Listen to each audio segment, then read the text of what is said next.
உங்கள் எல்லாரையும் அசௌகரியமான இருக்க இடம் பத்தில் ஆனால் இருந்தாலும் நீங்கள் எல்லாம் அசௌகரியத்தை நீங்கள் அசௌகரியத்தெல்லாம் நீங்கள் சகிச்சுக்கிட்டு இந்த மழையிலையும் எதுவும் பொருட்படுத்தாமல் நீங்கள் இதே ஒரு சமூகத்தை நீங்கள் வாஞ்சிட்டு வந்ததுனால கட்டுறவங்கள வெறுமையாக நம்ப மாட்டோம் இல்லையா?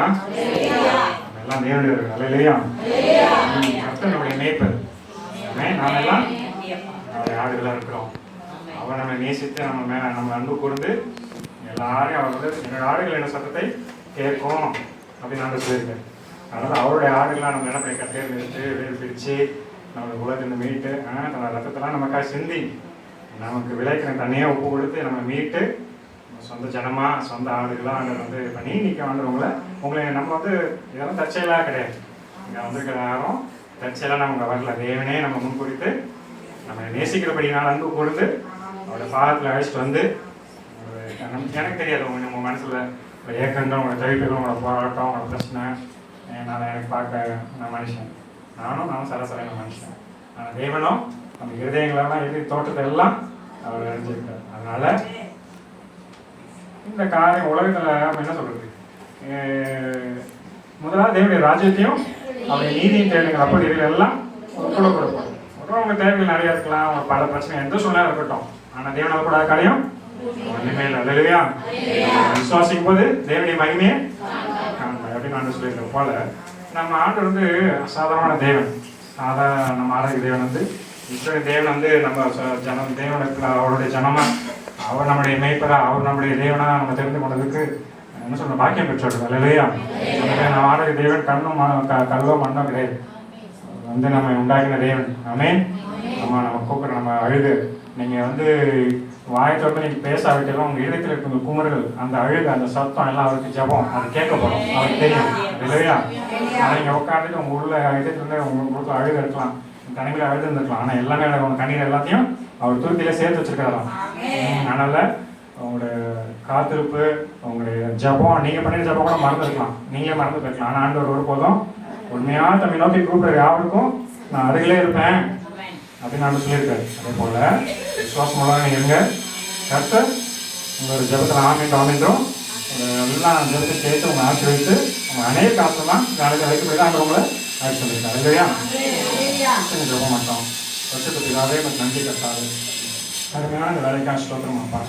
அவருடைய வாழ்வுக்கிற வார்த்தை உங்களுக்காக உங்களுக்கு கட்டாது தேவனே எனக்கு நன்றி கட்டாது. ஆண்டவருடைய ஸ்தோத்திரம் அப்பா. உலக காரணியான நாடலப்பா. ஆண்டவருடைய ஸ்தோத்திரம் உண்மையான பார்க்க ஆண்டவருடைய ஸ்தோத்திரம் அப்பா. நீரே எங்கள் ரட்சகப்பா. நீரே எங்கள் சோர்ஸ் ஆஃப் லைஃப் நீங்கள் தான்ப்பா. சோர்ஸ் ஆஃப் லைஃப் நீங்கள் தான் ஆண்டவர். எங்கள் ஜீவாதிபதி நீங்கள் தான்ப்பா. நீர் எங்களை உண்டாக்கின தேவன், நீர் எங்களை சிருஷ்டித்த தேவன் அப்பா. ஆண்டவரே ஸ்தோத்திரம். கரங்களை எங்களை உருவாக்கின்னு சொல்லி நாங்கள் ஆண்டவரே 119:73 வாசிக்கிற தகப்பனே. ஆம் தகப்பனே, நாங்கள் அப்பா உங்களுடைய கருத்தின் கிளைகளாக இருக்கும் அப்போ நாங்கள் உங்களுடைய மெய் ஆண்டவர் ஸ்தோத்திரம் மந்தைகளாக இருக்கிறோம் கர்த்தாவே. நீர் எங்கள் தகப்பனாக இருக்கிறீங்களப்பா. அவங்க ஸ்தோத்திரம்ப்பா. நீ என்னுடைய சொல்லி கர்த்தாவே ஸ்தோத்திரம்ப்பா. உண்மையே எங்களுக்காக ஆண்டவர் ஸ்தோத்திரம்ப்பா. நாங்கள் ஆண்டவர் ஸ்தோத்திரம் ஆடுகள் போல வழி தப்பி போயிருந்தாலும் தகப்பனே ஸ்தோத்திரம்ப்பா. நீரே அப்பா ஸ்தோத்திரம்ப்பா. எங்களுடைய இடத்துல கர்த்தாவே ஸ்தோத்திரம்ப்பா. ஆண்டவரே ஸ்தோத்திரம்ப்பா. எங்களுக்கு அடிக்கப்பட்டு நொறுக்கப்பட்டப்பா. எங்களுடைய வீடுக்காக நீ காயப்பட்டு எங்கள் அக்கறங்களுக்காக நீ நொறுக்கப்பட்டீரப்பா ஸ்தோத்திரம்ப்பா. ஆண்டவரே எங்களுக்கு சமாதானம் உண்டு பண்ண ஆக்கினே ஆண்டவர் நீர் ஏற்றுக்கொண்டீரப்பா. அப்படியே கூட கட்ட நாளில் நீர் எங்கள் மீது அன்பு கூர்ந்து ஆண்டவரே ஸ்தோத்திரம்ப்பா. உங்களுடைய சொந்தமாயப்பா. ஆண்டவரே ஸ்தோத்திரம்ப்பா. உங்களுடையவர்களாக கர்த்தாவே இந்த நாளில் மீட்டு கொண்டபடியால் உங்கள் கொடாக்கள் ஸ்தோத்திரமாப்பா. உங்கள் சமூகத்தை அழைத்து வந்தே ஸ்தோத்திரம்ப்பா. உங்களுடைய வார்த்தை நாங்கள் கருத்தாயப்பா தியானித்து ஆண்டவரே சொல்ல கை கொண்டு அதுபடி நடக்க அப்பா ஸ்தோத்திரம்ப்பா. எங்கள் அப்படிப்பட்ட ஒரு இதயத்தை தாங்கப்பா. முழு மனதோடு உங்களை அன்பு கூறுகிறப்பா ஸ்தோத்திரம்ப்பா.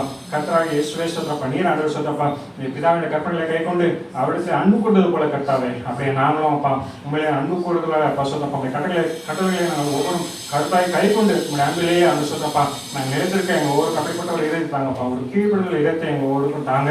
ஒரு வசனத்தை நாங்கள் கேட்கலாம் மாத்திரம் இல்லாமல் அதுபடி நடக்கிறதாக நாங்கள் காணப்பட அது எங்களுக்கு உதவி செய்ய அங்கே நாமே ஒரு முழுமையாக சொல்றப்பா. தொடர்ந்து அலுவலக ஆளுக்கு ஒவ்வொரு அர்ப்பணிக்கிறோம். ஏழே வழிநடத்தும் இயேசு நாமத்தை ஜெபிக்கிறோம். ஜெபம் இல்லையா?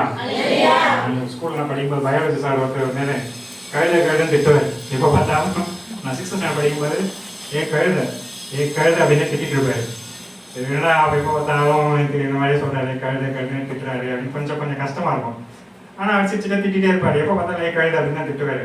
சரி அப்போ நீண்ட நாளாக அந்த வருஷம் பூரா போயிடுச்சுன்னு வச்சுக்கோங்களேன். ஆண்டு கிருபையாக ஆண்டு கொடுத்த ஞானம் நல்லா படிப்பேன். அதான் ஆண்டு வந்து எல்லாத்துலேயும் ஆண்டு கல்யாணத்து மத்தியில் படிப்பும் அண்ணன் சொல்லி கொடுத்தாரு, எல்லாத்துலையும் அவங்க இது. அப்போ ஒன்றில் கடைசியாக ஸ்கூலில் முடிஞ்ச சமயத்தில் கடைசியாக நான் கடைசியாகிட்டேன். பேசாமல் இருக்கும்போது அவரே சொன்னார், லாஸ்ட்டாக அதாவது அந்த இயர் ஆனுவல் எக்ஸாம் முடிச்சதுக்கப்புறம் கடைசியாக எனக்கு கூப்பிட்டு சொல்கிறார், என் ஸ்கூல் ஆண்டனி, என் பேர் ஆண்டனி, அவனை நான் வந்து இந்த வருஷம் பூரா நான் கழுத திட்டினேன் அப்படின்னு கோச்சிக்காத, நீ அதெல்லாம் பொறிச்சு நீனு சிரிச்சிருந்தா நான் அவனுக்கு ஏன் தருமா செல்லமாக நான் ஏன் அவனுக்கு கூப்பிட்டு சொன்னேன், ஏன் தருமா கழுத இயேசு கிறிஸ்துவ சுமந்துட்டு போச்சு, அதோட அழகில் ஆண்டு வந்து அதை சூஸ் பண்ணிட்டு போனாரு, அதனால் ஒன்றுப்பா நீ என்ன சொல்கிறேன்னா நீ இயேசு கிறிஸ்துவ சுமந்துருக்கிறியா, எனக்கு அவர் வந்து ஆண்டவர் பேர் கிறிஸ்துவா இருந்தார். அப்போ நான் வந்து 2 டீச்சர்களுக்கு நான் 6வது படிக்கும்போது நான் சத்தியம் சொன்னேன். ஆண்டவர் என்ன சின்ன வயசுல ஆண்டவர் வச்சுட்டாரு, அந்த சத்தியத்தை நான் தைரியமாக சொல்ல எனக்கு வந்து கிருபை கொடுத்தாரு. அப்போ ஒரு ஆர்சி சாருக்கும் இந்த டீச்சருக்கும் நான் 2 பேருக்கும் ஆண்டுடைய வார்த்தையை சொல்லும்போது அவங்க ஆண்டுடைய வார்த்தையை ஏற்றுக்கொண்டு ஆண்டோட வார்த்தை அவங்க மாற்றிச்சு, அவங்க ரசிக்கப்பட்டாங்க. ரசிக்கப்பட்டப்போ அதுலேருந்து நான் அப்படி விடும்போது நீ ஆண்டுடைய வார்த்தையை நீ சுமந்து ஒரு கழுதை கிட்டே நீ அழகா அப்படின்னு சொல்லி என்ன இது பண்ணும்போது எனக்கு அப்போ தான் எனக்கு புரிஞ்சுது, சரி அந்த வார்த்தை சும்மா அந்த கழுதை கொண்டோம் பேசுகிறது என் தீர்க்கதரிசி வந்து கீழ்ப்படியில் ஆண்டவர் வந்து கழுதின் வாயை திறந்து ஓவாதுன்னு இந்த எச்சரித்தார். அதனால் யாரை கொண்டு ஆண்டவர் பேசுவார், அதனால் நீங்கள் நான் என்ன மேம்படுத்திக்க நம்மளால யாரை கொண்டு ஆண்டவர் பேசுவார், கழுதை கொண்டு பேசுகிற தேவன், அதனால் ஆண்டவருக்கே மகிமை. அதனால் ஒரே ஒரு வசனம் ஒரு சின்ன கொஞ்ச நேரம் மட்டும் அந்த வசனத்தை தியானிப்போம். மார்க்கு 5:36. மார்க் 5:36. அவர்களுக்கு ஒரு உவமையை சொன்னார். ஒருவனும் புதிய வஸ்திரத்தை அவர்கள் சொன்ன வார்த்தையை இயேசு கேட்டவுடனே ஜபாலை தலைவனை நோக்கி பயப்படாதே விசுவாசமுள்ளவனா இரு என்று சொல்லி, ஆமென். ஆமென். பயப்படாதே விசுவாசம் உள்ளவனா இரு. ஆமென். நாளிலே ஆண்டவர் வார்த்தைப்படியே பயப்படாதே விசுவாசம் உள்ளவனா மறுபடியும் நினைவு எழுத்துல அவங்கள அன்பாக கேட்டுக்கொள்ள என்னன்னா, நீங்கள் கவனமாக அவனுடைய சத்தத்தை எப்படின்னா உங்கள் இதயத்தை தேவனுக்கு நேராக ஒப்பு கொடுத்து அவனுடைய வார்த்தை முழு கவனமாக எனக்கு ஆவியில் இருந்தேன்னா நம்மோட இடைப்பெற ரொம்ப சென்சிட்டிவான தேவன் தன்னுடைய வார்த்தை. இப்போ நம்ம ஒரு முக்கியமான யாரும் நம்ம ஒரு விசிட்டர் வராங்கன்னு வச்சுக்கோங்க, ஒரு பெரிய கெஸ்ட்டு வராங்க, நீங்கள் என்ன பண்ணுவீங்க, ஸ்பீடெல்லாம் ஆயத்தம் பண்ணி சுத்தப்படுத்தி வர வச்சு ரொம்ப கவனமாக அவர் பேசும்போது எவ்வளோ கவனமாக நீங்கள் செய்ய முடியும். அப்புறம் நம்ம தேவன் அது யார், சர்வவல்லமையுள்ள தேவன். நம்ம ஆரம்பத்தில் தியானிச்சா அவர் எப்படிப்பட்ட தேவன் சொல்லி நம்ம அவர் மகத்துவத்தை முதல்ல நம்ம முதவாட்டி நம்ம பேசும்போது கூட நம்ம ஷேர் பண்ணோம். அவர் எப்படிப்பட்ட தேவன், சர்வவல்லமையுள்ள தேவன். இந்த அந்த பூமியின் மண்ணை எல்லாம் தன்னோட மரக்கால அளந்துருவாராம். இந்த சமுத்திரத்தை தண்ணீர் எல்லாத்தையும் அவரோட கையை அளந்துருவார். இந்த வானத்தெல்லாம் பாயப்பட சுருட்டிடுவார். அப்படிப்பட்ட சர்வ அவர் வானோடு சிங்காசன பூமி அவருடைய பாதைப்படி. இந்த நட்சத்திரம் எல்லாத்தையும் நம்மளால என்ன முடியுமா, இதை நம்ம மேலோட்டமா பாக்குறது ஃபர்ஸ்ட் ஸ்கை தான் நம்ம பாக்குறது. வானங்கள் இருக்கு பைபிள்ல, நம்ம பாக்குறது ஒரு வானம் தான். அதே சயின்டிஸ்டால இன்னும் வரைக்கும் ஆலோசனை பண்ண சயின்ஸ்ல நம்ம ஸ்கூல்ல படிச்ச பிள்ளைங்க எல்லாருக்கும் தெரியும். இது நட்சத்திரங்களை யாரால கணக்க முடியும், கணக்கிட முடியாது. அது இல்லாம கேலக்சியா இருக்குன்றாங்க. பல கோடி கோடி கோடி அதை வந்து லக்கத்தை மனுஷனால எண்ண முடியாது. ஆனா ஆண்டு என்ன சொல்றாருன்னா, அந்த லக்கத்தை எல்லாத்தையும் எண்ணி ஒவ்வொன்றையும் பேர் சொல்லி அழைக்கிற தேவன். அல்லையா, அப்படிப்பட்ட தேவன் நம்முடைய தேவன். அப்போ உங்க ஒவ்வொருவரையும் ஆண்டு என்ன பண்ணியிருக்காரு, அப்படிப்பட்ட ஒரு மகத்துவம் உள்ள தேவன் நம்மளை அவர் சிருஷ்டித்தார். நம்ம எல்லாரும் அவருடைய கரத்தின் கிரைகளா இருக்கிறோம். இல்லையா, சொன்ன மாதிரி அவருடைய கரங்கள் நம்மை உண்டாக்கி உருவாக்கிச்சு. நம்முடைய தசைகள் நரம்புகள் உருவெடுப்புற நாட்கள் முதற்கொண்டு அவருடைய புஸ்தகத்தில் எழுதிருந்தது. இல்லையா, ஆயின் கருவிலே அவர் நம்ம காப்பாற்றினார். நம்ம ஒவ்வொரு நாளும் அந்த 10 மாசம் தாயின் கருவில் இருக்கிறோம். டாக்டர்ஸ் எல்லாம் ஸ்கேன் பண்றாங்க. ஆனா ஆண்டவர் என்ன பண்ணிருக்கிறாரு, நம்ம ஒவ்வொரு நாளும் உருவாக்கி அதெல்லாம் நம்முடைய புஸ்தக குறிப்பில் எழுதி வச்சிருக்கிறார். அப்போ அவர் நம்ம எல்லாம் அவருடைய கருத்தின் கிரியை. அதெல்லாம் நம்ம மேலே என் அன்பு கூடுறாருன்னா நம்ம சாதாரண மனுஷன், அவருக்கு விசேஷமான அவர் சொந்தம். இல்லையா, அவர் தன்னடி ஜீவனை நமக்குள்ள கொடுத்துருக்காரு.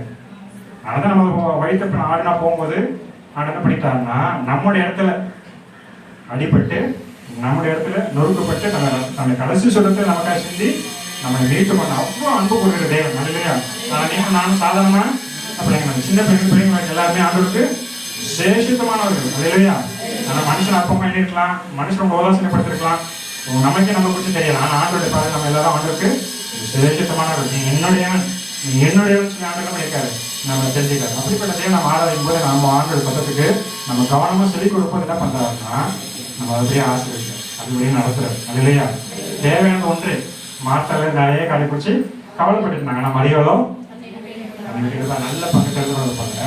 நீங்க எல்லாம் அந்த சமூகத்தை நீ தேடி வந்து நீங்க மண்ணால பண்ணாலும் தெரிஞ்சுக்கிறதுனால ஆண்டவர் உங்களை குறிச்சு ரொம்பவும் சந்தோஷமா இருக்காரு இல்லையா? அதனால ஒருபோதும் நீங்க நினைக்கிறத விட உங்களுக்கு சிறப்பான கருத்தை செய்து முடிப்பாரு. நீங்க வந்து யாரும் ஏமாற்றம் அடைய மாட்டீங்க. ஆமே. அதனால பயப்படாதே, விசுவாசம் உள்ளவனா இருக்கு. அப்படியே இந்த எவ்வளோ பற்றி சொல்றாரு. அப்படியே அது வந்து கொஞ்சம் முழுசா தியானிப்போமே. அப்படியே 21 வசனத்தை வாசிப்போமே. 21 வாசிப்போமா? எவ்வளோ படவில் ஏறி மறுபடியும் இக்கரைக்கு வந்து கடலோரத்தில் இருந்த போது திரளான ஜனங்கள் அவரிடத்தில் கூடி வந்தார்கள். அப்பொழுது ஜபாலை தலைவர்கள் ஒருவனாகிய யவீரு என்பவன் வந்து அவரை கண்டவுடனே அவர் பாதத்தில் விழுந்து, என் குமாரத்தி மரண அவஸ்தைப்படுகிறாள், அவள் ஆரோக்கியம் அடையும்படிக்கு நீர் வந்து அவள் மேல் உமது கைகளை வையும், அப்பொழுது பிழைப்பாள் என்று அவரை மிகவும் வேண்டிக் கொண்டார். இங்கே ஒரு விசுவாசத்தை பாருங்க. எவ்வீரு என்ற ஒரு ஜபால தலைவன் இங்க இயேசு கிறிஸ்து ஊழியம் செஞ்சுட்டு வர்றாரு. இங்க அவர் பார்த்த உடனே அவர் பாதத்துல விழுந்து எவ்வீரு என்ன சொல்றாருன்னா, ஆண்டவரே என் குமாரத்தி அந்த குமாரத்திக்கு 12 வயசு. தன்னுடைய குமாரத்திக்கு எத்தனை வயசு? 12 வயசு. இப்ப அவனா பயங்கர மரண அவஸ்தையில இருக்கிறாங்க, மறிக்க தருவாயில இருக்கிறாங்க. இப்ப இவர் வந்து ஆண்டவர் ஊழியம் செஞ்சு வரும்போது இவர் போய் ஆண்டவர் வலது பார்த்த நேரத்துக்கு போயிட்டு ஆண்டவர் பார்த்துல விழுந்து, ஆண்டவரே என் மகன் வந்து மரண அவஸ்தைப்படுறா, நீங்க வந்து என்ன பண்ணணும்? உங்களுடைய கைகளை அவன் மேல வச்சா என்ன விசுவாசம்? ஆண்டவர் மேல விசுவாசம். ஆண்டவரே நீங்க வந்து ஆண்டு சோகம் கொடுக்கறதுக்கு முன்னாடி என்ன பண்ணிட்டாரு? ஆண்டு அவர் விசுவாசிச்சு. அதான் விசுவாசம். பெற்றோர்களுக்கு முன்பாக ஆண்டுக்கு நன்றி சொல்லணும் இல்லையா? தேவனால கூடாத காரியம் ஒன்றுமே. அவருக்குள்ள என்ன விசுவாசம்? ஆண்டவரே நீங்க என் பிள்ளைங்களுக்கு உங்களுடைய கைகளை வச்சா சுகமாட, எனக்கு அந்த நம்பிக்கை உங்க மேல நான் விசுவாசிக்கிறேன். நீங்க கை வச்சப்போ ஆனால் நீங்க வரும்போதுங்க ஜெபம் பண்ணிக்கிறீங்க, போறீங்க, வரீங்க. ஆனா உங்களுக்குள்ள என்ன இருக்கணும்? விசுவாசம். கை வைக்கும் போது நாங்க சுகம் தரது கிடையாது. நாங்க எல்லாம் ஒரு இன்ஸ்ட்ருமெண்ட்ஸ் தான். ஆண்டருக்கு எல்லாம் ஒரு கருவிகள் தான். ஆண்டர் என்னுடைய ஆசை, என்னோட வாஞ்சை எல்லாம் என்னன்னா, இங்க நீ வந்திருக்கிறது மட்டும் இங்க எங்களை மட்டும் தான் பயன்படுத்தலாம் கிடையாது. ஆண்டர் எல்லாரும், நம்ம எல்லாருமே அவனுடைய பிள்ளைங்க தான். இதில் ஆண்டுடைய பார்வையில் யாரும் பார்ஷியாலிட்டி கிடையாது. நீங்க ஸ்பெஷலு, நான் வந்து 20 வருஷத்துக்கு முன்னாடி ரசிக்கப்பட்டேன், நீ இன்னைக்கு தான் முதல்ல ஆண்டர் பார்க்க வந்து சந்திச்சிருக்கேன், ஆண்டர் வந்து உங்களுக்கு கொண்டு வந்திருக்காரு, அப்படியெல்லாம் ஆண்டர் வந்து உலகத்தோடு முதலாகவே கிறிஸ்துவுக்கு தெரிந்து கொண்டார் இல்லையா? ஆனால் ஆண்டருக்கு நீங்க இன்னைக்கு எல்லாமே ஒரே ஆண்டர். உலக தாய் தப்பனுக்கு வந்து ஒரு பிள்ளை செல்லம், ஒரு பிள்ளை ஒரு ஏற்றம் இருக்கும் போல பார்த்துருக்கேன். ஆனால் ஆண்டர் பார்வை எல்லாமே யூனிக்னஸ், எல்லாமே ஒரு ஸ்பெஷல். ஒரு ரோஸ் ஒரு ஸ்பெஷல், ஒரு லிலி ஒரு ஸ்பெஷல் மாதிரி நம்ம எல்லாரும் ஆண்டே பாருங்க, ஒவ்வொருத்தரும் அது விசேஷமானது. அப்போ உங்களுக்கு வந்து ஆண்டவர் என்ன பண்ணுவாருன்னா பெரிய கணங்களை செய்வார். ஆமே. உங்களுக்கு ஜீவத்தமிழ் நதிகள் புறப்பட்டு போகும். ஆமே. அதுக்கு நான் தெரிஞ்சுக்கிட்டேன். உங்களை இங்கே கொண்டு உங்களை மட்டும் ஆசீர்வதிக்கிறதுக்கு இல்லை, உங்களை கொண்டு அநேகருக்கு உங்க அநேகர் ஆசிரியர் போய் தான் அங்கே உங்களை ஆசிர்வதிருக்காரு. அது இல்லையா? ஆனால் நீங்கள் கவலைப்பட வேண்டாம். அங்கே என் ஜபத்தை அப்படின்னு நான் சொல்றேன். அப்போ இது வந்து வச்சது நீங்க உங்க கையில குமாரத்து மேல கை வைக்கும் போது சுகமாவே. அப்புறம் அடுத்த தொடர்ந்து நீங்க வாசிட்டு வாங்கினேன் இப்படி சொல்லிட்டு இருக்கேன். அவர் அவனோட கூட போனார். திரளான ஜனங்கள் அவருக்கு பின் சென்று அவரை நெருக்கினார்கள். அப்பொழுது 12 வருஷமாய் பெரும்பாடுள்ள ஒரு ஸ்திரீ அநேக வைத்தியர்களால் மிகவும் வருத்தப்பட்டு தனக்கு உண்டானவைகளை எல்லாம் செலவழித்தும் சற்றாகியும் குணமடையாமல் அதிக வருத்தப்படுகிற பொழுது இயேசுவை குறித்து கேள்விப்பட்டு நான் அவருடைய வஸ்திரங்களை ஆகியும் தொட்டால் சொத்தமாக என்று சொல்லி ஜனக்கூட்டத்துக்குள்ளே அவருக்கு பின்னாக வந்து. சரி, இது ஓகே. இது நம்ம நீண்ட வாசனை சொல்ல ஒரு பெரிய இது உங்களுக்கு இந்த இது அவருக்கு தெரியும். என்னன்னா இப்ப எவ்வளவு வந்து ஆண்டவர் வந்து கூட்டம் கூடியிருக்கும் போது இயேசுநாதன் இருக்கும்போது ஆண்டவரே மரண தருவில் இருக்கார். சாதா வேண்டிய ஜப குறிப்பு கிடையாது. அது என்னன்னா ரொம்ப அவசர ஜப குறிப்பு, ரொம்ப எமர்ஜென்சி. மரண தருவில் எப்போனாலும் மறைச்சு போயிடலாம். வந்து அந்த சமயத்தில் இருக்காங்க, தயவு செஞ்சு நீங்கள் வாங்க, ஜோ தலைவர் கேட்டு ஜோங்கன்னா சுகமாயிடும், நீங்கள் தயவு செஞ்சு வாங்க ஒரு ப்ரேயர் வச்சு வைக்கிறாரு. ஆண்டவர் என்ன பண்ணுறாரு? கடந்து போகும்போது நீங்கள் நடுவில் என்ன ஆகுது? வேற ஒருத்தவங்க வராங்க, ஒரு அம்மா பெரும்பாடு ஒரு ஸ்திரீ, அவங்க எத்தனை வருஷமா பாடு? 12 வருஷமா அந்த அம்மாவுக்கு ஒரு பாடு. இப்போ யாருடைய கேஸ் ரொம்ப சீரியஸ் பார்த்தாலும் அங்கே ஒருத்தவங்க மரணம் அவஸ்தில் இருக்கிறாங்க. இந்த அம்மாவும் 12 வருஷமா ரொம்ப அவஸ்தில் இருக்காங்க. ஆனால் ரொம்ப எமர்ஜென்சி பார்த்தா யாருன்னா எவருடைய மகன் எனக்கு மரண அவஸ்தையாக இருக்கிறாங்க. எப்போ வேணாலும் அவங்க உயிர் போகலாம், அந்த தகவல் இருக்குது. இப்போ எவ்வளோ வந்து எப்படி இருக்காருன்னா அது மனநிலை எப்படி இருக்கும்? இப்போ நீங்கள் அந்த இடத்துல இருந்து பாருங்க, கற்பனை பண்ணி. அப்போ அப்படி போகும்போது இப்போ இந்த அம்மா வராங்க. அப்போ ஆண்டு என்ன பண்ணுறாருன்னா அந்த அப்படியே நடந்து போயிட்டு போது அந்த அம்மா வந்து 12 வருஷமா அவங்க பெரும்பாடு ஸ்திரீ, அவங்க எல்லாத்தையும் வித்து எல்லாம் செலவு பண்ணி பார்த்துட்டாங்க. பார்க்காத டாக்டர்ஸ் கிடையாது, மருத்துவர்கள் கிடையாது, எல்லாம் செலவு பண்ணி கடைசி அவங்களுக்கு எந்த இதுவும் சுகம் கிடைக்கல, எந்த வைத்தியமும் அவங்களுக்கு ஒரு இதாக முடியல, அவங்களுக்கு சொல்யூஷனே கிடைக்கல. தொடர்ந்து பிரச்சனை இருக்கிறதுனால அவங்களுக்கு ஒரு விசுவாசம் இது எப்படி போல அவங்களுக்குள்ள விசுவாசம்னா இயேசுநாதர் வராரு, அவர் வஸ்திரத்தின் ஓரத்தை தொட்டா போதும், அவங்களுக்குள்ள விசுவாசம் இருந்துச்சு. அவர் என்ன கூப்பிட்டு என் தையில கை காணாம பரவாயில்ல, அப்படி போகும்போது அந்த அந்த ட்ரெஸ் ஓரத்தை அப்படி தொட்டுட்டா எனக்கு சோகம் கிடைச்சோன்ற ஒரு விசுவாசம் இல்லையா? அதே போல அவங்க வந்து தொடுறாங்க அந்த ஆர்டர் அப்படி போகும்போது எல்லாரும் வந்துட்டாங்க.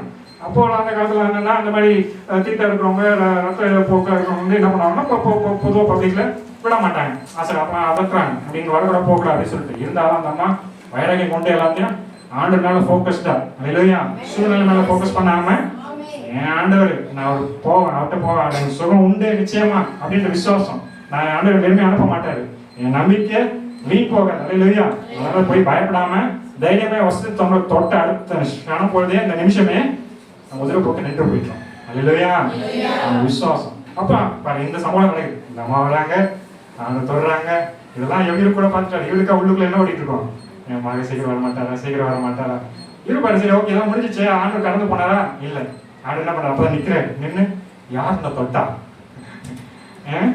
என்கிட்ட ஒரு வளமா போட்டு. அப்ப எல்லாம் சீசன் என்ன பண்ணாங்க, இந்த ஆண்டு சுத்தில நெருக்கமான கூட்டம் இருக்குது, யார் மேல யாருமே வளசாம எப்படி கைப்படாம கால்படாம எந்த எப்படி நீங்க இவ்வளவு கூட்டத்துல இருக்கு யாரு தொட்டம் கேட்டு எப்படி ஆண்டு விளையாடு சொல்லி சீசன் எல்லாம் கேட்குறது இல்ல. என்னிடத்துல இருந்து வல்லமை கூட படிச்சு எனக்கு தெரியும், என்ன தொட்டாங்க ஒருத்தானே அவங்களுக்கு சுகம் அப்படின்னு சொல்லி ஆண்டு சொல்ற. யாரும் வெளியில வாங்க. இப்ப என்ன ஆயிடுச்சு, சாட்சி சொல்ற நேரம் வருது.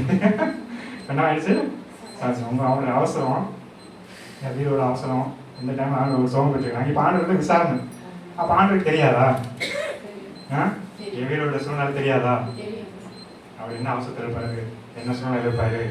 நம்ம கூட அநேக நேரத்தில் இங்கே வரும்போது ஐயோ நம்மளுடைய பிரச்சனை உலா இருக்கு, சீக்கிரமான ஜபத்தை கேட்க மாட்டாரா, சீக்கிரம் நமக்கு ஒரு வழிபடக்காரா, சீக்கிரமான உடனே செய்ய மாட்டாரா, ஒரு மாற்றம் இல்லையே அப்படின்னு சொல்லிட்டு நம்ம ஒரு அப்படியே ஒரு தவிப்போட நம்ம வந்துட்டு இருப்போம்.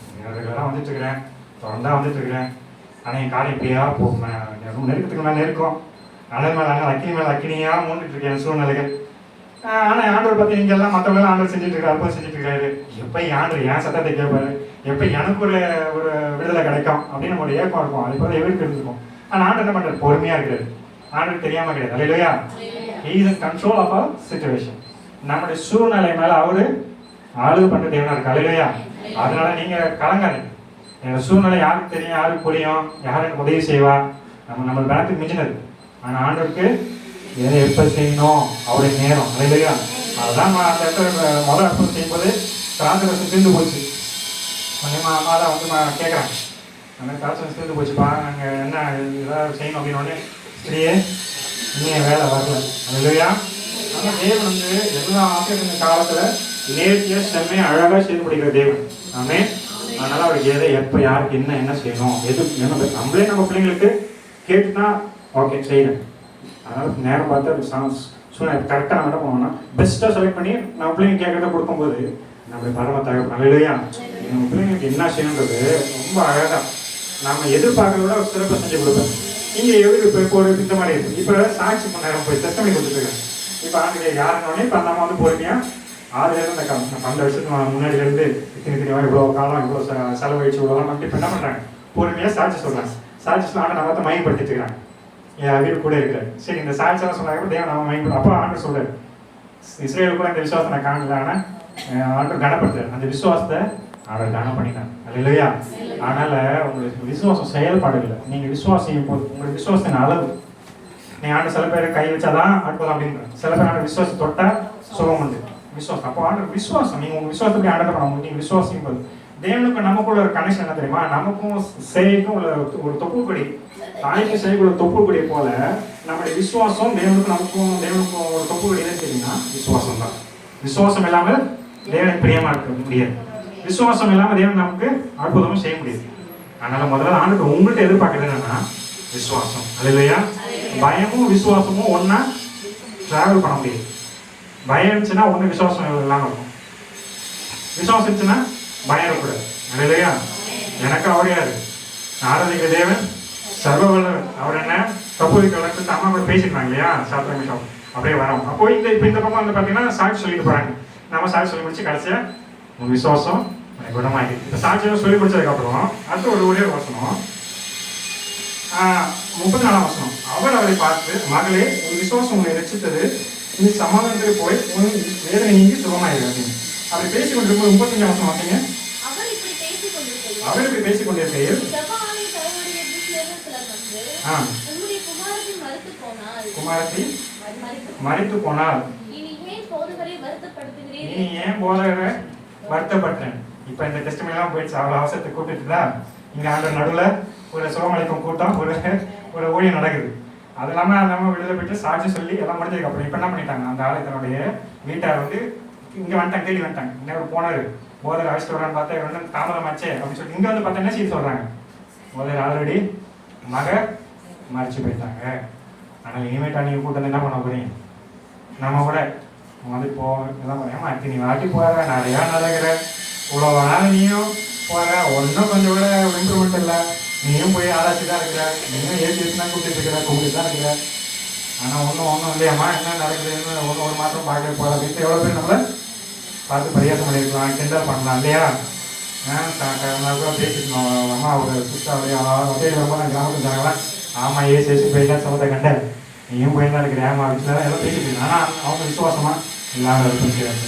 அதே போல் இந்த கூட்டத்தை எதிர்ப்பு கூட்டத்தை என்ன பண்ணாங்க, என்னாச்சு ஆல்ரெடி மறைச்சிட்டாங்க. இதுக்கப்புறம் அவங்க விசுவாசம் அவ்வளோ. இதுக்கப்புறம் அவர் கூப்பிட்டு என்ன பண்ண பாருங்க, அவருக்கு சோகம், அவர் உயிரோடு போய் கொஞ்சம் என்ன சோகம் ஆயிப்பாங்க. இதுவும் மறைச்சு போயிடுச்சு. இதுக்கப்புறம் என்ன பண்ணுவார், அதான் அவர் ஏன் வருத்தப்பட்டு அவரையே தொந்தரவு பண்ணிக்கலாம், டிஸ்டர்ப் பண்ண வேணாம், அவர் பார்த்து வேலை செய்யட்டும் போய் செய்யட்டும் அப்படிங்கிறது சொல்ல சொல்லிட்டு இருக்கும்போது ஆண்டவர் சொல்றாரு,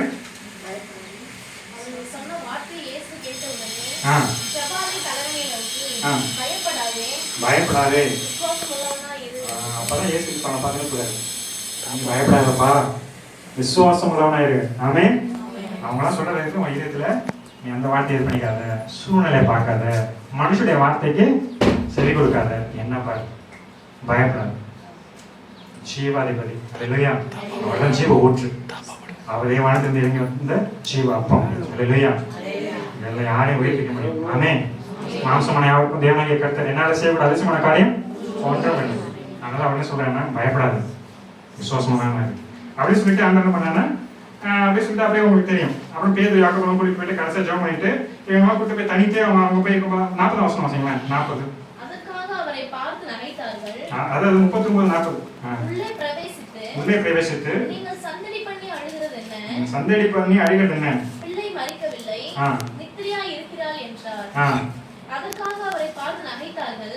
எல்லாரையும் அவர் வெளியே போக பண்ணி பிள்ளையின் தகப்பனையும் தாயையும் தம்மோடே வந்தவர்களையும் அழைத்துக் கொண்டு பிள்ளை இருந்த இடத்தில் பிரவேசித்து பிள்ளையின் கையை பிடித்து தலி தாகுமி என்றார். அதற்கு சிறு பெண்ணே எழுந்திரு என்று உனக்கு சொல்லுகிறேன் என்று அர்த்தமாம். உடனே சிறு பெண் எழுந்து நடந்தால் அவள் 12 வயதுள்ளவளாய் இருந்தால் அவர்கள் மிகுந்த ஆச்சரியப்பட்டு பிரமித்தார்கள். தேவன் வந்து மரித்த ஆளாலும் உயிரோட இருப்பேன் தேவன் அல்லேலூயா. அது போல மனுஷன் உங்களை சூழ்நிலை உங்களை பார்த்து இது பண்ணாலும் இத்தனை வாட்டி நீ போயுமே ஒன்றும் இதில் அப்படி சொன்னா அந்த மாதிரி பண்ணாங்க. ஆனால் இங்கே பார்த்தோம், எதிரோட வாழ்க்கையில் நம்ம என்ன பார்த்தோம், அந்த தாமதங்கள் இருந்துச்சு. ஆனாலும் தேவன் வந்து ஏற்ற சமயத்தில் மடிச்சு போயே காணப்பட்டோம். ஹோப்லெஸ்ஸான சிச்சுவேஷன் வரலாம் நம்ம வாழ்க்கையில். காத்திருந்து ஒரு கடத்துல நம்பிக்கையற்ற சூழ்நிலையாக இருக்கும். இதுக்கப்புறமா நம்ம வாழ்க்கையில் இனிமேட்டு இது நடக்குமா, இந்த காரியம் அவ்வளோதான். டாக்டர் ஒரு கடைசியாக காத்துட்டு ஒரு ஃபைனலாக ஒரு ரிப்போர்ட் கொடுத்துருப்பாரு, இதுக்கப்புறம் அவ்வளோதான், இதுக்கப்புறம் ட்ரீட்மெண்ட்டும் கிடையாது, ஒன்றும் கிடையாது, ஹோப்லெஸ் அவ்வளோதான், இதுக்கப்புறம் நீ முயற்சி பண்ணுறது வேஸ்ட்டு, இதுக்கப்புறம் நீ காத்துக்கிறது வேஸ்ட்டு அப்படின்னு மனுஷன் என்ன பண்ணலாம், நம்மளை 1000 முறை நம்ம 1000 பேச்சுக்களை சொல்லி நம்ம இது பண்ணலாம். ஆனால் நாங்கள் தேடி நீ சோட்டு இதுக்கப்புறம் நீ இது பண்ணிக்கிட்டே இருக்கிற 6 சுத்தங்களாக இருக்கு, நீ பாட்டுக்கு அடுத்த வழியை நான் பார்த்துட்டு போ, அவரையும் வந்து பண்ணி இன்னும் போதும் ஏன் ஜோம் பண்ணிட்டு. அதுபோல் அந்த மாதிரி நிறைய நம்ம சூழ்நிலை செய்யலாம். ஆனால் ஆண்டவரோ பயப்படாதே, விசுவாசம் உடனே இருன்ற மாதிரி இன்னைக்கு ஆண்டவர் உங்களும் என்னை பார்த்தாங்கன்னு சொல்றாங்கன்னா பயப்படாது அல்லேலூயா. சோர்ந்து போறேன் மகிழ்ச்சியானாலும் ஆண்டவர் உயிரோட எழுப்பவல்ல அல்லேலூயா. அதனால தானியேல் வந்து 5ஆம் அதிகாரம் தானியேல் 3 அது மட்டும் வாசிங்க. தானியேல் 3ஆம் அதிகாரம் 14 to 29. நேபுகாத்நேச்சர் அவர்களை நோக்கி, சாத்ராக் மேஷாக் ஆபேத்நேகோ என்பவர்களே, நீங்கள் என் தேவர்களுக்கு ஆராதனை செய்யாமலும் நான் நிறுத்தின பொற்சிலையை பணிந்து கொள்ளாமலும் இருந்தது மெய்தானா? இப்போதும் எக்காலம் நாகசுரம், கிண்ணடம், வீணை, சுரமண்டலம், தம்புரு முதலான சகலவித கீத வாக்கியங்களின் சத்தத்தையும் நீங்கள் கேட்கும் போது தாழ விழுந்து நான் பண்ணி வைத்த சிலையை பணிந்து கொள்ள ஆயத்தமாயிருந்தால் நல்லது. பணிந்து கொள்ளால் இருந்தீர்களே ஆகிய அந்நேரமே எரிகிற அக்கினி சூளையின் நடுவிலே போடப்படுவீர்கள். உங்களை என் கையிட்டு தப்புவிக்க போகிற தேவன் யார் என்றான். சாத்ராக், மேஷாக், ஆபேத்நேகோ என்பவர்கள் ராஜாவை நோக்கி, நேபுகாத்நேச்சாரே, இந்த காரியத்தை குறித்து உமக்கு உத்தரவு சொல்ல எங்களுக்கு அவசியமில்லை. நாங்கள் ஆராதிக்கிற எங்கள் தேவன் எங்கள் தப்புவிக்க வல்லவராய் இருக்கிறார். அவர் எரிகிற அக்கினி சூளைக்கும் ராஜாவுக்கு உங்களுடைய கைக்கு நீங்களாக்கி விடுவிப்பார். அவங்களுக்கு என்ன விசுவாசம்? ஒரு பொருசில நிறுத்தி நீ வணங்க போனா என்ன பண்ணுவேன்? எல்லாரும் அக்னியில போட்டுருவேன் அப்படின்னா இவங்க தான் வந்து சொல்றாங்க. இவங்கெல்லாம் அந்நிய தேசத்துல வாலிபெல்லாம் வந்து கருத்துக்குள்ள போட்டுப்பாங்க. அவங்க வந்து எல்லாம் கிட்னாப் பண்ணி என்ன பண்றாங்க? கிட்னாப் பண்றதுல அடிமைத்தனம் பண்ணிட்டு அவங்க எல்லாரும் என்ன பண்றாங்க? அடிமைகளை கைதிகளா கொண்டு போயிட்டு வேற ஒரு தேசத்துல போய் அடிமை வச்சுக்கிறாங்க. அவங்கள ராஜா இப்படி ஒரு கட்டளை ஏறாரு. ஒரு பெரிய பொருசில இது பண்ணிட்டு இது நீ வணங்கலன்னா உங்க அக்னி நேரத்தை போட்டுருவேன் அப்படின்னு சொல்லி பயமுறுறாங்க. ஆனா இவங்க ஒரு விசுவாசம் இப்படிப்பட்டதா இருந்தது. நாங்கள் ஆராதிக்கிறதே எங்கள் தப்பு வைக்க என் விடுவிக்க வல்லவராக இருக்கார். அல்லையா? அதனால் நம்ம வந்து ஒரு இக்கட்டான ஒரு நேரம். நம்மளுடைய சூழ்நிலை நம்ம இருக்கிற சிறையிருப்பு நமக்கு மட்டும்தான் தெரியும். அல்லையா? ஆனால் எந்த சிறையிருப்பில் இருந்தாலும் தேவன் நம்ம பட்சத்தில் இருக்கிறார். இவங்க வந்து வாய்ப்புக்கு என்ன விசுவாசம்? நாங்கள் தேவங்களை தப்பு வைக்க விடுவிக்க வல்லவர். அவர் இங்கே விடுவிக்க போனாலும் நீ நிறுத்துற சிலையை நான் வாங்க மாட்டோம் அப்படின்னு. அதனால ராஜாவுக்கும் வந்து அடுத்த அந்த 20ஆம் வசனம் பாருங்களேன். சாத்ராக், மேஷாக், ஆபேத்நேகோ என்பவர்களை எரிகிற அக்கினி சூளையிலே போடுவதற்கு அவர்களை கட்டும்படி தன் ராணுவத்தில் பலசாலிகளாகிய புருஷருக்கு கட்டளையிட்டான். அப்படியே அதே 19ஆம் வசனம் வாசிக்கிறீங்களா? அப்பொழுது நேபுகாத்நேச்சாருக்கு கடும் கோபம் உண்டு. சாத்ராக், மேஷாக், ஆபேத்நேகோ என்பவர்களுக்கு விரோதமாய் அவனுடைய முகம் வேறுபட்டது. சூளையை சாதாரணமாய் சூடாக்குவதை பார்க்கும் 7 மடங்கு அதிகமாய் சூடாக்கும்படி உத்தரவு கொடுத்து இந்த சூழலோட இது என்னன்னா, எப்ப இவங்க கீழ்படிய மாட்டானுங்க. இவங்க யாரும் சாதாரண நெருப்பில் போட வேண்டாம். இவங்களோட ராஜா என்னாச்சு? கடுமுகம். என்னடா இந்த தேசத்துல அடிமையாக கொண்டு வச்சிருக்கிறேன், கடைசி எனக்கு பயப்படாம இவங்க அவ்வளோ தைரியம் அவ்வளோ என்னை எடுத்து பேசிட்டு நான் சொல்ல ராஜா கேட்காம கேட்டா இவங்க தேவனுக்கு தான் கீழ்படிவாங்களாமா, தேவனை மட்டும் தான் ஆராதிப்பாங்களாமா, நான் சொல்ல கேட்க மாட்டாங்க. என்ன அப்படிப்பட்ட ஆலயங்க இவன்னு சொல்லுங்க. ஃபர்ஸ்ட் நானும் தேவனுக்குறான், தேவன் சொல்லிக்கிறான் இந்த ராஜா. ஆனா அவர்கள் இஸ்ரவேல் தேவனை ஆராதிச்சுட்டு என்ன சொல்றாங்க? இல்லை இங்க தேவன் தான் ஜீவனுள்ள தேவன். ஆமென். அதனால அவங்க உறுதியை பிடிச்சிருச்சுட்டு நீங்க என்னை காப்பாற்ற போனா பரவாயில்லன்னு சொல்லி அந்த விசுவாசம் இருக்கும்போது ராஜா கடுகோபம் உண்டு. இவங்கெல்லாம் கொண்டு போய் சாதாரண நெருப்பில் போடாதீங்க, 7 மடங்கு நெருப்பில் போடுங்க. அப்ப நெருப்பு போடுன்னு சொல்லிட்டு கட்டளை ஏட்டாச்சு. அப்ப போகும்போது பாத்தீங்கன்னா 23ஆம் வசனம் பாருங்களேன். சாத்ராக், மேஷாக், ஆபேத்நேகோ என்னும் அந்த 3 புருஷரும் கட்டுபவர்களாய் எரிகிற அக்கினி சூளையின் நடுவிலே விழுந்தார்கள். அப்பொழுது ராஜாவாகிய நேபுகாத்நேச்சர் பிரமித்து தீவிரமாய் எழுந்திருந்து தன் மந்திரிமார்களை நோக்கி 3 புருஷரை அல்லவோ கட்டுண்டவர்களா? 22ஆம் வசனம் பாருங்களேன். 22ஆம் வசனம். ராஜாவின் கட்டளை கடுமையாய் இருந்தபடியினாலும் சூளை மிகவும் சூடாகப்பட்டிருந்தபடியினாலும் அக்கினி ஜுவாலையானது சாத்ராக், மேஷாக், ஆபேத்நேகோ என்பவர்களை தூக்கி கொண்டு போன புருஷரை கொன்று போட்டது. இப்ப இந்த 7 மடங்கு சூளையில கொண்டு போய் ஆளை கொண்டு போய் கட்டி கொண்டு போய் 7 மடங்கு சூளையில கொண்டு போட்டுறா அப்படின்னு சொல்லிட்டு ராஜாவுடைய சேவைகளை கட்டளையிட்டார். அந்த புருஷர்கள் என்ன பண்ணாங்க? கட்டி கொண்டு போய் தூக்கி கொண்டு போட்டோம்னா கொண்டு போய் போட்டோம் என்ன ஆயிட்டாங்கன்னா இந்த புருஷன் எல்லாம் இவங்க அந்த அக்னி இவங்க பச்சிச்சு. அப்ப அந்த அக்னி எப்படியா இருக்கும்? எந்த அளவுக்கு மொத்தமாக இருக்கும். ஆனாலும் இவங்க உள்ள கொண்டு போனதுக்கு அப்புறம் ராஜா ஒத்து பார்த்தார். என்னடா கொண்டு போனவங்க தூக்கி கொண்டு போனவங்க போட்டவங்க இவங்க எல்லாம் செத்து போயிட்டாங்க. சரி, ஆனா 3 பேர் இல்லாம அப்போ 4வது ஆளா ஒருத்தர் இருக்காரு கூட அப்படின்னு சொல்லிட்டு ராஜா உத்து பார்க்காரு. மந்திரி என் கண்ணுக்கு அப்படி தெரியுதா? கொஞ்சம் உத்து பார்த்து சொன்னா அவரும் பார்க்குறாங்க. அப்போ பார்க்க பார்த்தா நக்கி எத்தனை பேர் இருக்காங்க? போடப்பட்டவங்க 3 பேர். நாங்கள் நம்பல அந்த மனுஷன் அவருக்கு முகம் பேசுனா ஒரு தேவ மனுஷனோட முகம் போல இருந்துச்சு. அப்போ யாருன்னா ஆண்டவரை இயேசு கிறிஸ்துதான் சொல்றாரு, தண்ணீரை கிடக்கும்போது நான் உன்னோடு இருப்பேன், நீ அக்கினி நடக்கும்போது வேகாது இருப்பாய், அக்கினி ஜுவாலை உன் பேரில் பச்சாது. இல்லையா? ஆண்டவர் வார்த்தை ஆண்டவர் சொன்னது இல்லையா? ஆண்டவர் என்ன சொல்லியிருக்காங்க? நீ அக்கினியே கடந்து போனாலும் அக்கினி ஜுவாலை உன் பேரில் பற்றாதுன்னா பற்றாது. அந்த வார்த்தை அங்கே நிறைவேறிச்சா? அப்போ அதெல்லாம் அதுக்கப்புறம் வந்து அழகா இருக்கும். அது உங்களுக்கு டைம் ரொம்ப கம்மியா இருக்கும். அப்படியே கொஞ்சம் கொஞ்சமா அப்படியே வாசிங்கன்னா அப்படி 25ஆம் வசனம் அப்படியே வாசிப்பாங்க. 25. அதுக்கு அவன், இதோ 4 பேர் விடுதலையாய் அக்கினியின் நடுவிலே உலாவுகிறதை காண்கிறேன், அவர்களுக்கு ஒரு சேதமும் இல்லை, 4ஆம் ஆளின் சாயல் தேவபுத்திரனுக்கு ஒப்பாய் இருக்கிறது என்றான். அப்பொழுது நேபுகாத்நேச்சர் எரிகிற அக்கினி சூளையின் வாசல் அண்டைக்கு வந்து உன்னதமான தேவனுடைய தாசராகிய சாத்ராக், மேஷாக், ஆபேத்நேகோ என்பவர்களே, நீங்கள் வெளியே வாருங்கள் என்றான். அப்பொழுது சாத்ராக், மேஷாக், ஆபேத்நேகோ என்பவர்கள் அக்கினியின் நடுவிலிருந்து வெளியே வந்தார்கள்.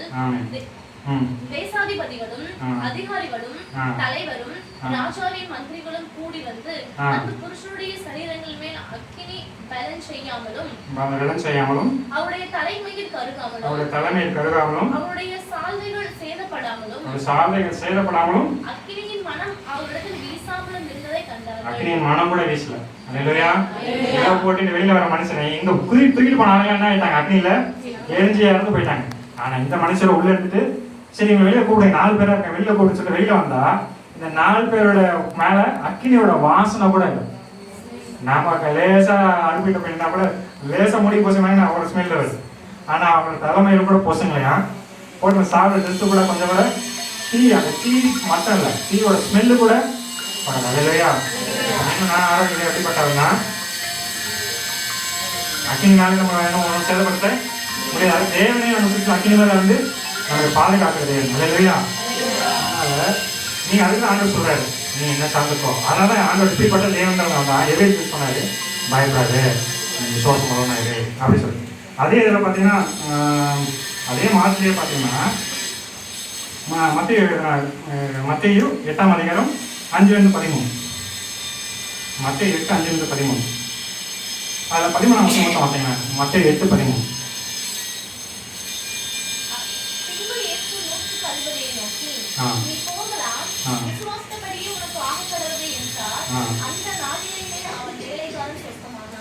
அந்த நாளிலே வேலைக்கான சுத்தமாக இது ஒரு பெரிய அழகான ஒரு சம்பவம். அங்கே ஒரு செஞ்சுரியன் வர 100க்கு அதிபதி வர, இவருக்கு தன்னுடைய வேலைக்காரன் ரொம்ப மரண அவஸ்தையில் இருக்கிறான். அப்போ ஆண்டு நோக்கி வரும்போது ஆண்டுகிட்ட வேண்டிக்கலாம். அப்போ ஆண்டு என்ன செய்யறாரு, சரி ஓகே நான் வரேன் ஜெபம் பண்ணுறதுக்கு நானும் வரேன்னு சொல்லுவேன். ஆனால் அவர் என்ன சொல்றாருன்னா, இல்லை ஆண்டவரே நீ ஒரு வார்த்தை சொல்லுவோம் என் வேலைக்காரன் சுத்தமாகும். அது இல்லையா இந்த இருக்கிற என்ன விசுவாசம் என்ன, ஒரு வார்த்தை சொன்னால் போகிறாங்க. நீ வீட்டுக்கு வரத்துக்கு நான் அவ்வளோ பேர் பார்க்குறோம் இல்லை, எனக்கு 1000 பேர் சின்னவங்க பேர் இருக்கிறாங்க. நான் வந்து நீங்கள் வரத்துக்கு நான் பார்க்குறோம் தன்னை தாழ்த்தி சொல்கிறேன். நீங்கள் ஒரு வார்த்தை சொன்னால் போதும். இவங்க ஒரு குறைஞ்சது ஒரு ரோமன் இஸ்ரேல் தலைவராக இருக்கிறாங்க. ஆனால் இஸ்ரேல் இருக்கிற விசுவாசம் இந்த மனுஷனுக்குள்ள இருந்துச்சு. அப்போ சொன்னீங்க ஒரு வார்த்தை சொன்னால் போதும் என் வேலைக்காரன் போயிருப்பான். அப்போ உடனே ஆண்டவர் சொன்னார், ஓ உன் வேலைக்காரன் போயிருப்பான் சுத்தமாக சொன்ன அந்த என்ன சொல்லியிருக்கு, அந்த நாழிகையிலே இல்லையா அவர் சொன்ன அந்த நிமிஷமே உங்களோட ஜெபம் கேட்கப்பட்டாச்சு. அது இல்லையா. அதனால உங்க ஜெபம் உங்களுக்கு வேண்டியது எதுவாக இருந்தாலும் சரி அதெல்லாம் ஆண்டவர் என்ன பண்றாரு, நாம் என்றும் அவன் என்றும் கேட்டு உடனே உங்களுக்கு பதில் கொடுத்துட்றாரு. சமயம் அவருடைய சமயம் நேரம் அப்போ அந்த காரியம் உங்களுக்கு வாய்ப்புப்படி செய்யும். அது இல்லையா. அதுக்கு வந்து எவரோட விசுவாசத்தை போல ஆண்டோட சமயம் நமக்கு அவர் என்ன நமக்கு புரியாத சூழ்நிலை இருக்கலாம். நம்மளும் ரெகுலராக வரும். ஆனால் நமக்கு பின்னாடி வந்து வாழ்க்கையில் ஆண்டு ரெண்டு செஞ்சு அவங்க விடுவிச்சிருக்காரு, அவங்க வெயிட் ஆண்டு கொண்டு போயிட்டாரு. ஆனால் நம்ம வந்து எப்படி வருடம் வந்துட்டு இருக்கிறோம், நாங்கள் முன்னாடி வந்து வேணும் தேடிட்டு இருக்கிறோம். ஆனால் பொழுது போகிறீங்க இல்லையா. என்னோட நான் உண்மையாக சின்சியராக தேடினேன். என்னோட எதிர்ப்பின் மத்தியிலையும் பரியாசங்கள் மத்தியிலும் பல தலைவர்களுக்கு மத்தியிலும் நான் உண்மையாக தேடினேன். நான் கட்டளைப்படியெல்லாம் நான் கைப்பிடிச்சு நடந்தேன், கை கொண்டு வந்தேன். ஆனால் என் வாழ்க்கையில் நான் இதாக இருந்தாலும் என் வாழ்க்கையில் மட்டும் எந்த இதுவும் ஒரு அற்புதம் நடக்கலை, எல்லாம் தாமதமாக இருக்குது. ஆனால் எனக்கு பின்னாடி வந்தவங்க அவங்களும் அற்புதம் நடந்துச்சு. நேற்று வந்து நான் கொண்டு போய் அறிமுகப்படுத்தவங்க வாழ்க்கையில் தான் அற்புதம் நடந்துச்சு. ஆனால் என் வாழ்க்கையில் ஏன் அப்படி இருக்குது அப்படின்னு நம்ம நினைக்கலாம். ஆனால் எவருடைய வாழ்க்கையில் சமயத்தில் அவர் வேலை செஞ்சார். அது இல்லையா. அதே போல் இந்த செஞ்சு வாழ்க்கையில் அற்புதம் செஞ்சது போல தேவன் நம்முடைய வாழ்க்கையும் ஆண்டு அற்புதம் செய்வார். அது இல்லையா. அதே போல் லூக்கா 7ஆம் அதிகாரம் 11-15. லூக்கா அவர் நாயின் என்னும் ஊருக்கு போனார். அவருடைய சீஷர் அநேகரும் திரளான ஜனங்களும் அவருடனே கூட போனார்கள். அவர் ஊரின் வாசலுக்கு சமீபித்த போது மரித்து போன ஒருவனை அடக்கம் பண்ணும்படி கொண்டு வந்தார்கள். அவன் தன் தாய்க்கு ஒரே மகனாய் இருந்தான். மரித்து போன ஒரு வாலிபன் அந்த அவரையாருன்னா அந்த தாயாருக்கு ஒரே பிள்ளை. அவளோ கைப்பெண்ணாய் இருந்தால் ஊராரில் வெகு ஜனங்கள் அவருடனே கூட வந்தார்கள். கர்த்தர் அவளை பார்த்து அவள் மேல் மனதுருகி அழாதே என்று சொல்லி கிட்ட வந்து பாடையை தொட்டார். அதை சுமந்தவர்கள் நின்றார்கள். அப்பொழுது அவர் வாலிபனே எழுந்து என்று உனக்கு சொல்லுகிறேன் என்றார். மரித்தவன் எழுந்து உட்கார்ந்து பேசத் தொடங்கினான். இப்ப இங்க பார்க்கும்போது பார்த்தீங்கன்னா இந்த அம்மாவுக்கு இவங்க வந்து ஒரு விதம், அவளுக்கு ஒரே பையன். அந்த வாலிப பையனும் வேலை போயிட்டேன். ஏன்னா பாடகத்தையும் கண்டுக்கிறாங்க. இயேசு கிறிஸ்து அவங்க எதுவும் எதிர்பார்க்கல. சொன்ன போய் அவர்கிட்ட சொல்லலை. ஆனால் ஆண்டவர் போனார், மனதுருகி பாடையை தொட்ட மாற்றத்தில் வாலிபனை பார்த்து எழுந்துன்னு சொன்னோடனே ஆண்டு கேட்கலாம். அதனால் உங்களுடைய சூழ்நிலை குறித்து கூட உங்களுக்கு நம்பிக்கை சூழ்நிலை கூட இருக்கலாம். சார் கடந்து போயிட்டு சரி இதெல்லாம் நடக்கும், சரி நான் போகிறேன், கடந்து போகிறேன், ஏதோ வரேன்னா எனக்கு ஒரு ஆளுநர் கிடைக்கணும், அங்கே போகிறேன், எனக்கு ஒரு ஆளுக்காக நான் போகிறேன். ஆனால் எந்த அளவுக்கு அப்படியே உங்களுடைய சூழ்நிலை எனக்கு தெரியாது. ஆனால் இந்த மாதிரி நீங்கள் சூழ்நிலை ஒருவேளை உங்கள் சூழ்நிலை எல்லாமே இதுக்கப்புறம் எதுவுமே எனக்கு ரிப்போர்ட் பண்ணி பார்த்தா ஆல்ரெடி டெட்டு, அந்த எதிரோட மகன் இறந்து போயிட்ட மாதிரி ஒரு ஒருத்தவங்க சொல்லியிருப்பாங்க, எல்லாம் முடிஞ்சு போச்சு அப்படின்ட்டு. இந்த அம்மாவோட அவங்க அடக்கமானவே போயிட்டாங்க. ஆனாலும் ஆண்டவர் சமயம் கரெக்டாக உயிர்ப்பித்து அந்த தாயார் மேலே மனதுருகி ஆண்டவர் அவங்க மகனை உயிர்ப்பித்து கொடுத்தாரு. அதே போல் நீங்கள் வாழ்க்கையில் நீங்கள் எந்த காலத்தையும் நீங்கள் இழந்துருக்கலாம், உங்கள் நம்பிக்கை சூழ்நிலை நீங்கள் கடந்து போயிருக்கலாம். ஆனால் இதுக்கப்புறமும் எதுவும் ஒன்றும் இல்லை, டாக்டர் ரிப்போர்ட்டு ஒன்று சொல்லலாம்.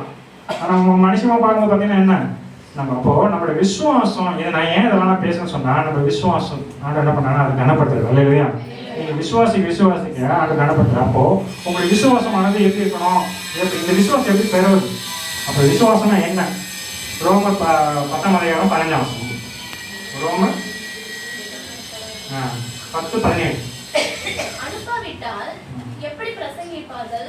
சமாதானத்தை கூறி நற்காரியங்களை சுவிசேஷமாய் அறிவித்தவருடைய பாதங்கள் எவ்வளவு அழகானவைகள் என்று எழுதியிருக்கிறது. ரோமர் 10:17. ஆதலால் விசுவாசம் கேள்வியினாலே வரும், கேள்வி தேவனுடைய வசனத்தினாலே வரும். ஆமா, விசுவாசம் எப்படி வரும்? சரி, அதெல்லாம் சொல்லியாச்சு. விசுவாசமா இருக்குன்றீங்களே, விசுவாசம்னா என்ன, அது எப்படி பெற்றுகிறது? இல்லையா, விசுவாசமானது என்ன எப்படி வருமா? கேள்வினா வசனத்தினால வரும். அந்த வசனம் எப்படி வரும்? கேள்வினால வரும். இந்த கேள்வி எப்படி வரும்? வசனத்தினால வரும். இல்லையா, அப்போ விசுவாசம் எங்கிருந்து வரும்னா, அது எங்கன்னா தேவனிலிருந்து வரும். இல்லையா, தேவனோட வார்த்தையும் ஒண்ணு. இல்லையா, என்ன சொல்றேன், தேவனுடைய வார்த்தையும் ஒண்ணு. ஆதியில வார்த்தை இருந்தது, அந்த வார்த்தை தேவனா இருந்தது, அந்த வார்த்தை தேவனுக்கு இருந்தது, அந்த வார்த்தை தேவனா இருந்தது.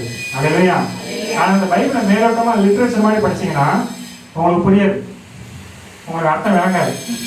இல்லையா, ஆனால் அந்த வசனம் என்ன சொன்னா, யோவான் 6:23 சொல்லுதுன்னா, கர்த்தருடைய வசனம் ஆதியாயும் ஜீவனமா இருக்கு. ஆனால் இந்த வேத புஸ்தகம் இதை நம்ம மேலோட்டமா லிட்ரேச்சர் மாதிரி மனப்பாடம் பண்ணி வாசிக்கிற புஸ்தகம் இல்லை, ஏதோ ஒரு கதை புஸ்தகம் மாதிரி வாசிக்கிற புக் இல்லை, ஏதோ ஒரு லிட்ரேச்சர் ஒரு டாக்டரேட் ரிசர்ச் பண்ணி எழுதின புக்கும் கிடையாது. இல்லையா, இது முழுக்க தேவன் மனுஷன் எழுப்பி ஆவியர் என்ன பண்ணியிருக்காங்கன்னா, மனுஷன் எழுப்பி அவங்களுக்கு பேசி டிக்டேட் பண்ணி வார்த்தை எழுதி சொல்லி அப்படி ஆண்டவர் அருளப்பட்ட ஒரு வார்த்தை. இந்த வார்த்தையெல்லாம் எப்படி இருக்கலாம், ஆவியாயும் ஜீவனமா இருக்கும். அதுலேயே அதனால்தான் நீ வசனம் ஆண்டவர் வார்த்தை விசுவாசம் அப்போ எங்கேருந்து வருதுன்னா, இப்போ பாண்டவர்னா ஆண்டவர் வார்த்தையா இருக்கு, அந்த வார்த்தை மாம்சமாகி. இல்லையா, ஆண்டவர் தான் அந்த வார்த்தை. அவனுடைய வார்த்தையும் தேவனும் ஒண்ணு. புரியுதுங்களா? ஆனா எப்படின்னா அவர் பிடிக்க முடியாது. தேவனுடைய வார்த்தை அவர் தான் தேவன். அதனால அவர் வார்த்தையில வானம் உண்டாக்குறது, பூமி உண்டாக்குறது, வெளிச்சம் உண்டாக்குறது உடனே எல்லாம் உண்டாச்சு. அவரோட வார்த்தையில வளம் இருக்கு. அதான் மனுஷோட வார்த்தைக்கும் ஆண்டோட வார்த்தைக்கு வித்தியாசம். இல்லையா, மனுஷோட வார்த்தை எல்லாம் நிலைக்காது, தேவனுடைய வார்த்தையும் ஆவியாகவும் ஜீவனமா இருக்கு. அப்ப அந்த வார்த்தை, அதனாலதான் நம்ம இந்த சமூகத்துக்கு ஆண்டோட வார்த்தை நம்ம தியானிக்கிறோம். அப்ப விசுவாசம் எங்கிருந்து வருதுன்னா தேவனுக்கு வருது. இல்லையா, அப்ப அவரோட வார்த்தை நீங்க எவ்வளவு நீங்க கேட்க தியானிக்கிறீங்களோ, எவ்வளவு வார்த்தை நீங்க கேட்க அந்த வார்த்தை ஆவியாகவும் ஜீவனமா இருக்கிறதுனால நீங்க கேட்க அந்த அதுக்குள்ளான ஜீவன், அதுக்குள்ளான பலன், அதுக்குள்ளான பலம் உங்களுக்குள்ள என்ன பண்ணிடுதுன்னா உங்க விசுவாசத்தை, உங்களுக்குள்ள அந்த விசுவாசத்தை கொண்டு வந்து உங்களை பலப்படுத்துது. இல்லையா, ஆனால் எல்லாருக்குள்ள அந்த வார்த்தை கேட்க உங்களுக்குள்ள என்ன ஆகுதுன்னா விசுவாசம் வந்து. அப்ப நீங்க தேவனை விசுவாசிக்கும் போது என்ன ஆகுதுன்னா தேவன் உங்களுக்கு அற்புதங்களை செய்யறாரு. இல்லையா, அப்போ இப்படிதான் நம்ம தேவனுடைய விசுவாசத்தை அவங்களுடைய வார்த்தை, அதனால வார்த்தை நம்ம கேட்கணும். சரி, இந்த வார்த்தை கேட்கும் போது நம்ம எப்படி கேட்கணும், முழு மனசோட. லூக்கா 8ஆம் அதிகாரம் நிறைய வசனம் இருக்கு. லூக்கா 8ஆம் அதிகாரம் எப்படி ஆண்டவர் வசனத்தை கேட்கணும் அப்படின்னு சொன்னா, இப்போ அதுக்கு முன்னாடி யோசுவா 1ஆம் அதிகாரம் 8ஆம் வசனம், யோசுவா 1:8 அது வாசனம். யோசுவா 1:8. இந்த நியாயப்பிரமாண புஸ்தகம் உன் வாயை விட்டு பிரியாதிருப்பதாக. இந்த நியாயப்பிரமாண புஸ்தகம் உன் வாயை விட்டு நீங்காதிருப்பதாக, பிரியாதிருப்பதாக. இதில் எழுதி இருக்கிறவைகளின் படியெல்லாம் நீ செய்ய கவனமாய் இருக்கும்படி. இதில் எழுதி இருக்கிறபடியெல்லாம் நீ செய்ய கவனமா இருக்கும்படிக்கு இரவும் பகலும் அதை தியானித்துக் கொண்டிருப்பாயாக. இரவும் பகலும் அதுமே தியானம் கொண்டிருப்பாயாக. அப்பொழுது நீ உன் வழியை வாய்க்க பண்ணுவாய். அப்பொழுது நீ உன் வழியை வாய்க்க பண்ணுவ. அல்லேலூயா. அப்போ ஆண்டவர் கொடுத்த பிரமாணம், ஆண்டவர் புத்தகம் கொடுத்துட்டு இந்த ஜீவனுள்ள வார்த்தை நம்ம என்ன பண்ணணுமா, எப்பொழுதும் நம்ம வந்து இரவும் பகலும் தியானிக்கணும். தியானிக்கிறதுனா என்ன? ஆடைய வார்த்தை, ஒரு வசனம் எடுத்தாலும் நீங்க வந்து ரிப்பீட்டடா அந்த வார்த்தையை நீங்க வந்து மனசுக்குள்ள ஆடைய வார்த்தையை மறுபடியும் நினைவு கொண்டு வரதான் தியானம். ஆடைய வார்த்தையை நீங்க கேட்க முழு கவனமா முழு இதயத்தோடு ஆடைய பிரமாணங்களை நீங்க இரவும் பகலும் தியானிக்கும் போது என்ன ஆகுதுன்னா, அப்போ நீங்க அப்படி தியானிக்கும் போது அது உங்க வாயை விட்டு பிரியாம இருக்கும்போது பார்த்தீங்கன்னா உங்களோட வாயில உங்களோட உதயத்தில் எப்போதும் ஆண்டுடைய வார்த்தை இருக்கும். உங்க எழுதி ஆண்டுடைய வார்த்தை நிறைவேற்றாதான் நீங்க வெளியில பேசும்போது என்ன வரும், ஆண்டுடைய வார்த்தைகள். அப்போ எப்பொழுதும் அந்த வார்த்தைகள் என்னன்னா நாம் எழுத்தின் தியானமா இருக்கணும். ஆனால் ஆண்டு என்னன்னா, அதனுடைய என் வாயின் வார்த்தைகளும் என் எழுத்தின் தியானம் சமூகத்தில் ரீதியா இருப்பதாக. அல்லேலூயா. சங்கீதக்காரர் அது போல நம்ம எழுதி எப்பொழுதுமே என்ன பண்ணணும், தேவனுடைய வார்த்தை. அப்போ தேவன் எப்படி கம்யூனிகேட் பண்றாருன்னா, நம்முடைய வார்த்தையை நம்முடைய ஆவி மூலமா நமக்கு ஒரு மனசாட்சி கொடுத்துருக்காரு இல்லையா. தேவன் எப்படி நம்மளோட பேசினார், ஆவியான தேவன் நம்ம எப்படி சிருஷ்டிச்சிருக்காங்கன்னா ஆவி ஆத்மா சரீரம் உள்ளவர்களா. அப்ப தேவன் எப்படி நம்மோட கம்யூனிகேட் பண்றாரு, எப்படி நம்ம தேவனோட பேசுறாரு, அவரோட சத்தத்தை எப்படி கேட்க முடியும், தேவன் பேசுறாரு எப்படி பேசுறாரு அப்படின்னா நம்முடைய ஆவி மூலமா. நம்முடைய ஆவிக்குள்ள மனசாட்சி இல்லையா. இந்த மனசாட்சி மூலமா என்ன பண்ண நம்ம சில காரியம் பண்ணும்போது தப்புன்னு படம் ஆகுதா, பொய் சொன்னாலும் என்ன ஆகுது, பொய் சொல்லக்கூடாது, அந்த காரியம் செய்யக்கூடாது அப்படின்னு எங்க இருந்து வருது, இது யார் கொடுத்தா, ஆண்டவர். அப்ப அந்த மனசாட்சியை கொடுத்தாரு. அது இல்லையா. அப்ப இந்த ஆவியோட ஆண்டவர் பண்ணாருன்னா நமக்கு இந்த மாம்ச இதயம் கிடையாது, அந்த ஆவி இல்லையா, அந்த மனசாட்சி மூலமா ஆண்டவர் என்ன பண்ண ஆவியோட நம்மோட கம்யூனிகேட் பண்றாரு. அப்போ தேவனுடைய வசனம் எவ்வளவுக்கு எவ்வளவா உங்களுடைய இதயத்தை நீங்க வசனம் ஏற்படுறீங்களோ தியானிக்கிறீங்களோ அவ்வளவுக்கு என்ன பண்ண ஆவியானவர் இந்த வசனத்தை கொண்டு உங்களோட கம்யூனிகேட் பண்றாரு. அப்போ உங்களுக்குலாம் என்ன ஆகுதுன்னா தேவனுடைய அனாயிண்டிங் ஃப்ளோ ஆகும். என்ன ஃப்ளோ ஆகும், அவருடைய அபிஷேகம், அவருடைய வல்லமை, அவருடைய ஜீவத்தமிழ நதிகள், அவருடைய விடுதலை, அவருடைய ஆரோக்கியம் இல்லையா, அவருடைய விசுவாசம் எல்லாமே எப்படி கம்யூனிகேட் ஆகுதுன்னா, இப்படிதான் தாய் செயல்கள் எப்படி அந்த இது எப்படி கம்யூனிகேட் ஆகுதோ அதே போல இந்த தொப்பு கோடி மணியை அப்போ ஆவியை நம்ம ஆவியோட கம்யூனிகேட் பண்ணி அந்த வார்த்தை மூலமாக, அதான் ஆண்டவருடைய வார்த்தை இல்லாம நம்மளை கிரியை செய்ய முடியும். அதே போல ஆவியனோடு இல்லாம நம்மளுடைய வசந்தை கீழ்ப்படிய முடியாது. அப்போ ஆண்டுடைய வார்த்தை இல்லாம நம்ம அவரை விசுவாசிக்க முடியாது. அப்படி நீங்க வரனால தான் ஆண்டுடைய வார்த்தை நம்ம தியானிக்கிறோம். அது இல்லையா. சரி, அந்த வார்த்தை கேட்கிற எழுதியம் அடுத்து அப்படியே தொடர்ந்தா லூக்கா 6ஆம் அதிகாரம் அப்படியே கொஞ்சம் மட்டும் தியானிச்சு போயிடும். என்ன கொஞ்சம் நான் சீக்கிரமா முடிச்சிடுறேன். லூக்கா 8ஆம் அதிகாரம் 5-15. விதைக்கிறவன் ஒருவன் விதையை விதைக்க புறப்பட்டான். அவன் விதைக்கையில் சில விதை வழி அருகே விழுந்து மிதியுண்டது. ஆகாயத்து பறவைகள் வந்து அதை பட்சித்து போட்டது. சில விதை கற்பாறையின் மேல் விழுந்தது. அது முளைத்த பின் அதற்கு ஈரமில்லாததினால் உலர்ந்து போயிற்று. சில விதை முள்ளுள்ள இடங்களில் விழுந்தது. முள் கூட வளர்ந்து அதை நெருக்கி போட்டது. சில விதை நல்ல நிலத்தில் விழுந்தது. அது முளைத்து 100 பலன் கொடுத்தது என்றார். இவைகளை சொல்லி கேட்கிறதுக்கு காதுள்ளவன் கேட்கடவன் என்று சத்தமிட்டு கூறினார். அப்பொழுது அவருடைய சீஷர்கள் இந்த உவமையின் கருத்து என்னவென்று அவர்கள் கேட்டார்கள். அதற்கு அவர், தேவனுடைய ராஜ்யத்தின் ரகசியங்களை அறியும்படி உங்களுக்கு அருளப்பட்டது. மற்றவர்களுக்கோ அவர்கள் கண்டும் காணாதவர்களாகவும் கேட்டும் உணராதவர்களாகவும் இருக்கத்தக்கதாக அவைகள் உவமைகளாக சொல்லப்படுகிறது. அந்த உவமையின் கருத்தாவது, விதை தேவனுடைய வசனம், வழியருகே விதைக்கப்பட்டவர்கள் வசனத்தை கேட்கிறவர்களாய் இருக்கிறார்கள். அவர்கள் விசுவாசித்து ரட்சிக்கப்படாதபடிக்கு பிசாசானவன் வந்து அவ்வசனத்தை அவர்கள் இதயத்திலிருந்து எடுத்து போடுகிறான். பிசாசான வழியில என்ன பண்றானா, இதயத்திலிருந்து எடுத்து போடுகிறான். இது ஒரு கேட்டகரி. இரண்டாவது, கற்பாறையின் மேல் விதைக்கப்பட்டவர்கள் கேட்கும் போது சந்தோஷத்துடனே வசனத்தை ஏற்றுக்கொள்கிறார்கள். ஆயினும் தங்களுக்குள்ளே வேர் கொள்ளாதபடியினாலே கொஞ்ச காலம் மாத்திரம் விசுவாசித்து சோதனை காலத்தில் பின்வாங்கி போகிறார்கள். சோதனை காலத்துல பின்வாங்கி போறாங்க. அடுத்தது மூணாவது, முள்ளுள்ள இடங்களில் விதைக்கப்பட்டவர்கள் வசனத்தை கேட்கிறவர்களாய் இருக்கிறார்கள். கேட்ட உடனே போய் பிரபஞ்சத்துக்குரிய கவலைகளினாலும் ஐஸ்வர்யத்தினாலும் சிற்றின்பங்களினாலும் நெருக்கப்பட்டு பலன் கொடாதிருக்கிறார்கள். நல்லிடத்தில் விதைக்கப்பட்டவர்கள் வசனத்தை கேட்டு அதை உண்மையும் நன்மையுமான இருதயத்திலே காத்து பொறுமையுடனே பலன் கொடுக்கிறவர்களாய் இருக்கிறார்கள். இங்க கேட்டோம், ஒரு விவசாயி என்ன பண்றாருன்னா விதை விதைக்க போறாரு. அப்ப இதை ஓமையா ஆண்டவர் பண்ணிருக்காரு சொல்றாரு. இப்போ நம்ம இருதயம் எப்படிப்பட்டதா இருக்குன்னா இந்த 4 விதமா இருக்கு. ஆண்டவர் வந்து எப்படி விரும்புறாரு? அந்த இதயத்தை நல்ல பலன் தரக்கூடிய நல்ல நிலமா இருக்கு ஆண்டவர் விரும்புறாரு. ஆனா இந்த 4 நிலம் எப்படி இருக்குன்னா, நம்ம அங்க வரோம். முதலாவது அந்த விதைக்கு என்ன பண்றாங்கன்னா, விதையை கொண்டு போகும்போது ஒரு சில விதைகள் எங்க விழுந்துச்சான்? வழி அருகே விழுந்துச்சு. ஒரு சில விதைகள் எங்க விழுந்துச்சு? கற்பாறை. ஒரு சில விதைகள் எங்க விழுந்துச்சு? முள்ளு முட்கள் நடுவில் விழுந்துச்சு. ஒரு சில விதைகள் நல்ல நிலத்துல. இப்ப இது எது நல்ல பலன் கொடுக்கும்? நல்ல நிலத்துல விழுந்த விதை. அப்போ விதை என்பது என்னன்னா அவனுடைய வார்த்தை. அது இல்லையா? அப்ப நம்மளுடைய வார்த்தை அவனுடைய வசனத்தை நம்ம கேட்கிறோம். இந்த வசனம் என்னன்னா அவனுடைய விதைகளா இருக்கு. அவனுடைய வசனம் உங்களுக்குள்ள என்ன பண்ணுன்னா அது ஜீவன் உள்ளதா இருக்கு. அது இல்லையா? அவனுடைய வார்த்தை உங்களுக்குள்ள எவ்வளவுக்குள்ள நினைப்பிருக்கோ அவ்வளவுக்குள்ள நீங்க ஜீவனெல்லாம் இருப்பீங்க. அது இல்லையா? அப்போ ஆனா என்ன நடக்குது? எதுல நம்ம ஜாக்கிரதை இருக்குன்னா, நம்ம இந்த வசனத்தை கேட்கிறோம்.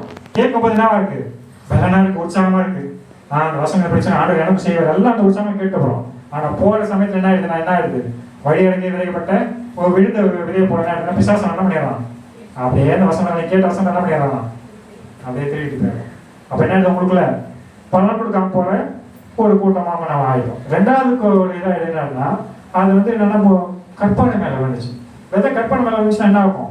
அது வேறு எப்படி ஆழமா போகும்? அது மாதிரி தண்ணி இல்லை, ஈர இல்லாம வேறுபட்டுருமா? அதுக்கப்புறம் நம்ம வாழ்க்கையில இந்த மாதிரி ஆழமா வசனம் இதயத்துக்குள்ள போகாம மேலோட்டமா என்னன்னா நம்ம சிந்தனை போறா வந்தோமா, கொஞ்ச நேரம் கேட்டோமா, ஜெபம் பண்ணா விடுதலை வாங்கி போனோமா, அர்த்தம் என் காரியத்தை விடுதலை கிடைச்சா போதும். என்னன்னா அந்த ஹோட்டலுக்கு அதெல்லாம் எல்லாம் வந்து எனக்கு சட்னி சாம்பார் எல்லாம் வச்சுட்டு இது இட்லி வைக்கும் போது என்ன வேலைன்னு கேட்டா இட்லி எவ்வளோன்னா 15 ரூபா, சாம்பார் சட்னி எவ்வளோன்னா அதெல்லாம் ஃப்ரீ. அப்படின்னா எனக்கு ஃப்ரீயா சாம்பார் சட்னி மட்டும் கொடுங்க அப்படி சொன்னாங்க. இட்லி வாங்கலாம் அதுக்கு தான் ஃப்ரீ, இதெல்லாம் வேறு சாம்பார் சட்னி தனியாக கொடுக்க மாட்டாங்க. இந்த மாதிரி நமக்கு வருது என்னன்னா, தேவன் எதுக்கு அழைச்சிருக்காங்கன்னா நம்முடைய ஆத்மா ருச்சி பறையிலையா? ஆத்மா ருச்சி. மனுஷன் உள்ள அனைத்து எல்லாத்தையும் ஆதாயப்படுத்திக் கொண்டு தன்னுடைய ஆத்மா நஷ்டப்படுத்தி கொண்டா அவனுடைய லாபம் என்ன?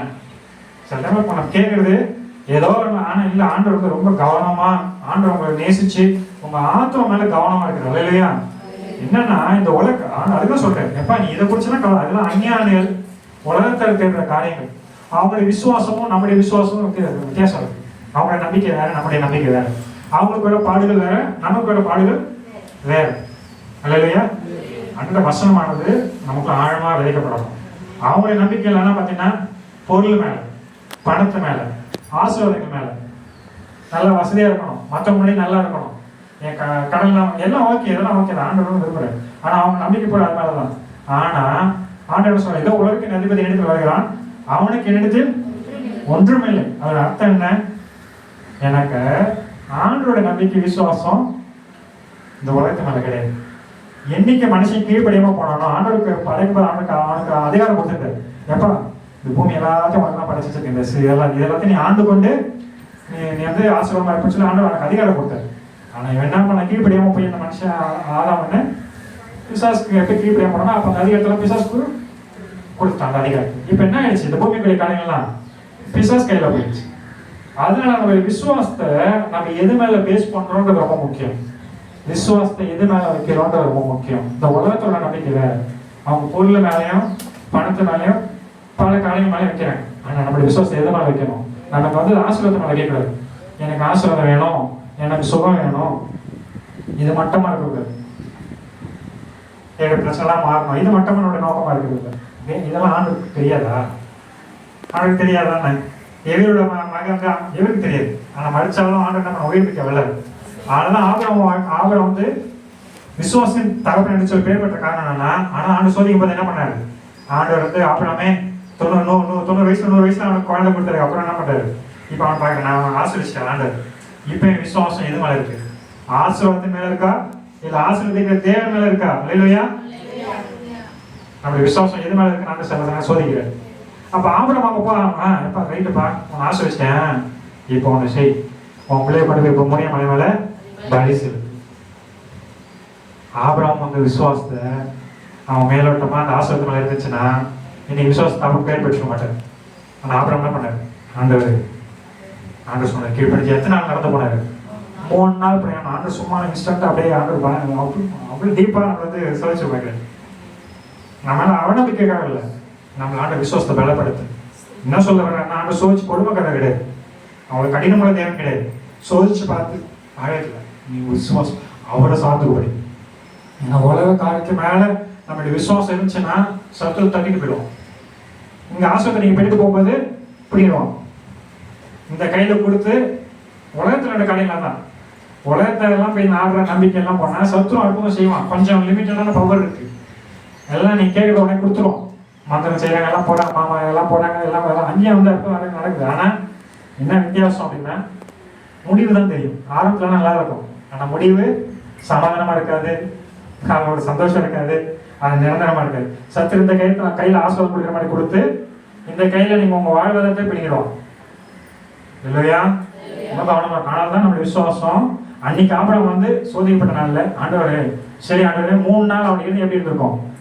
அந்த 3 நாளும் அவன் வெளியே போறான்னா பாக்குறாரு ஆண்டவர். அந்த 3 நாளும் நடந்து போற தூரம், 3 நாள் நடந்து போறோம், பஸ் 3 நாள் நடந்து போறோம். இருந்து எப்படி இருக்கும். என் பிள்ளைய ரொம்ப நாள் கழிச்சு கொடுத்த ஒரே குமாரன். ஆனா நடந்து 3 நாள் அவன் மனசுல இருக்கும். அவன் சாதாரணத்தையும் சொல்லல, கூட அந்த உடன் விளையாட்டுன்னு சொல்லல. கடைசியா 3ஆம் நாள் போய் இந்த மாலாடி நின்று அப்பா நான் போய் ஆராய்ச்சிட்டு வருவோம்னு சொல்லிட்டு போறாரு. இப்ப மகனும் விறகெல்லாம் மேல அடிக்கிட்டு அப்ப அவன் வாலிபன் இருந்து பண்ணான். அப்ப அவனுக்கு மனசு எப்படி இருக்கும், அவனுக்கு தெரியாது தன்னால மலையில சில பேர் அப்பான்ட்டு. இதெல்லாம் மலையில ஏறி போயிட்டாங்க. போனதுக்கப்புறம் அப்பா பார்த்து மகன் கேட்கிறார் ஈசாக்கு, அப்பா பலிசல் தாங்க சொல்றேன் வந்துட்டீங்க ஆடுங்க. கடைசியா சொல்றேன் நீ தான் அந்த ஆடு அப்படி சொல்லி சொல்லப்போ அவன் மகனும் என்ன பண்றாரு, அர்ப்பணிக்கிறார் இல்லையா, தப்பிச்சு ஒன்றா போயிடலாம் இல்லையா. ஆனா இந்த அளவுக்கு கீழ்படிச்சு அவன் பிள்ளை அவன் விசுவாசத்தை வளர்த்துருக்கு. சரி பாப்பேன். அப்ப அவரோட விசுவாசம் ஆண்டு அது வரைக்கும் பொறுமையா இருக்காரு. இத்தனை பிரயாணங்களும் பொறுமையா இருக்கிறாரு, மலை மேல ஏற வரைக்கும் பொறுமையா இருக்கிறாரு, அந்த பலிப்படத்தை கட்டுற வரைக்கும் பொறுமையா இருக்காரு, கட்டை விலை கட்டை அடைக்கிற வரைக்கும் பொறுமையா இருக்காரு. ஏன் நடுவில் அவனு சொல்லிக்கலாம்ல, கடைசி வரைக்கும் நிற்கிறானா உறுதியா இருக்கிறானா. அப்ப போகும்போதுதான் கடத்த வரைக்கும் அடக்கணும். கடைசியா கட்டி எடுத்து ஓகே வெட்டம். அது வரைக்கும் ஆபரம் என்னன்னா அது வரைக்கும் போய் கூட வச்சுட்டு சரி இதுக்கு மேல என்னால அப்ப என் மகனை கடத்தேன், இதுக்கப்புறம் யாரால நம்ம கூட செய்வோமா, நம்ம பிள்ளைய கூட இப்படி கடத்தி பிராக்டிகலா யோசிச்சு பாருங்க. அப்படி கொண்டு போய் கடத்தி பரவாயில்லன்னு சொல்லுமா பிராக்டிகலா சொல்லுவோம். நானும் என்னால முடியாது, நான் செய்ய மாட்டேன். அந்த இடத்துல ஐயோ என் பிள்ளை பார்க்க ரொம்ப கஷ்டம், வேணாம் ஆண்டு எனக்கு மன்னிச்சிருக்க சொல்லிட்டு என்ன பண்ணிட்டோம் தூக்கிட்டு தான் இருக்கும். நான் கொடுத்தது கொடுக்க வல்லவர். ஆண்டவர் அவ்வளோ மூலிகத்தோட சார்ந்துருக்காரு. ஆண்டவர் அவ்வளோ மூலிகத்தோட நேசிச்சு சார்ந்துருக்காரு. என் ஆண்டவர் தான் கொடுத்தாரு. மறிச்சு போன சரீரம் அந்த சரீரத்தை குழந்தை பிறக்க வாய்ப்பு, ஆனா ஆண்டவர் தான் கொடுத்தாரு. ஆண்டவருக்கு எடுத்தாலும் திருப்பி நம்மள இவரோட கொடுத்த வல்லான விசுவாசம் இல்லையா. அப்ப அந்த விசுவாசம் யார் மேல இருந்தது, தேவன் மேல ஓடியாது. ஆனா சத்துரு வேண்டாம் நமக்கு ஆபராம சேர்க்க முடியாது.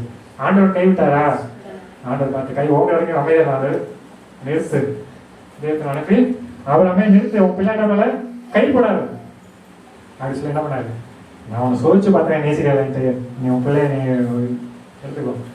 அதுக்காக நான் ஒரு ஆடு ஆயுதம் பண்ணி வச்சிருக்கேன் ஆல்ரெடி, அந்த முட்டை நடுவு இருக்கு, அதை கூட பரிசு. அந்த ஆடு யாரு, ஆண்டவரை இயேசு கிறிஸ்து இல்லையா. அந்த ஆடு அந்த நமக்காக தான். அது என்ன பண்றேன், நீங்க எல்லாம் எனக்கு சாக்ரிஃபைஸ் பண்ண வேண்டாம், நீங்க கீழ்படிச்சா போதும், பலியை பறிக்கலாம் கீழ்படுத்தல உத்தமம் இல்லையா. நம்மளுக்கு ஆண்டு எதுவுமே எதிர்பார்க்கல, உங்க வெள்ளையோ பொண்ணோ காசோ பணமோ இதெல்லாம் கொண்டு போய் அவளுக்கு வந்து எல்லாம் ஆவுடுது, பூமியில எல்லாமே ஆவுடுது. அவளுக்கு கொண்டு போய் கொடுத்து என்ன இது பண்ணிட முடியுமா, அதை அந்த எதிர்பார்க்கணும். உங்க இதயத்தை எதிர்பார்க்கணும். உங்க இதயத்துல நீங்க அவங்க எவ்வளவு அன்பு கூடுறீங்க. ஆண்டவர் ஏங்கிறதுன்னு தெரியுமா, அன்புக்காக இல்லையா.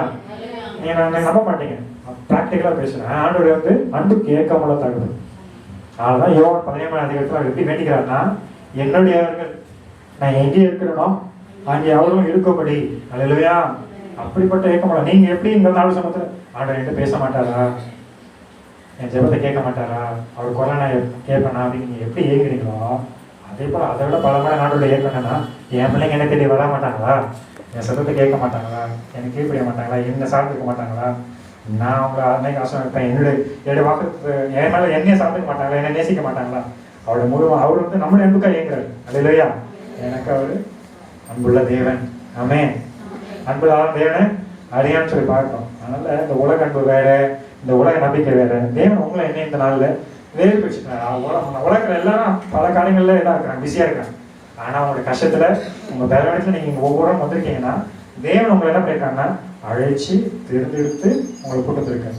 ஆமே, அதுதான் ஆபிரகாம் என்ன பண்ண கடைசியை கனம் பண்ணி ஆண்டவர் இன்னி வரைக்கும் இஸ்ரவேல் ஆண்டவர் காத்துட்டு வர்றாரு. நான் ஆபிரகாமின் தேவன் சொல்லிக்கிறேன். எல்லாரும் தகப்பனோட பேர் பிள்ளைங்களை சொல்லுவாங்க.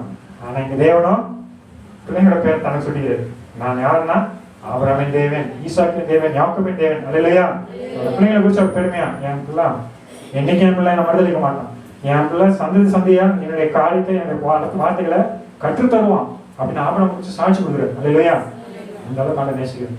மனுஷனோட ஆண்டவர் உடன்படிக்கை பண்ணா நினைவு நம்ம அப்புறம் தியானிச்சோம். தாவீதோட பண்ண உடன்படிக்கை நினைவு பண்ண பார்த்தோம். அதே போல நம்ம வசனம் எப்படி இருக்கு அந்த அளவுக்கு. அதனாலதான் சாத்ராக் மேஷாக் ஆபேத்நேகோ இந்த சூழ்நிலை கருத்து பயந்து போறாங்க. சூழ்நிலை கண்டு எதுவுமே ஆண்டவர் சார்ந்திருக்காங்க.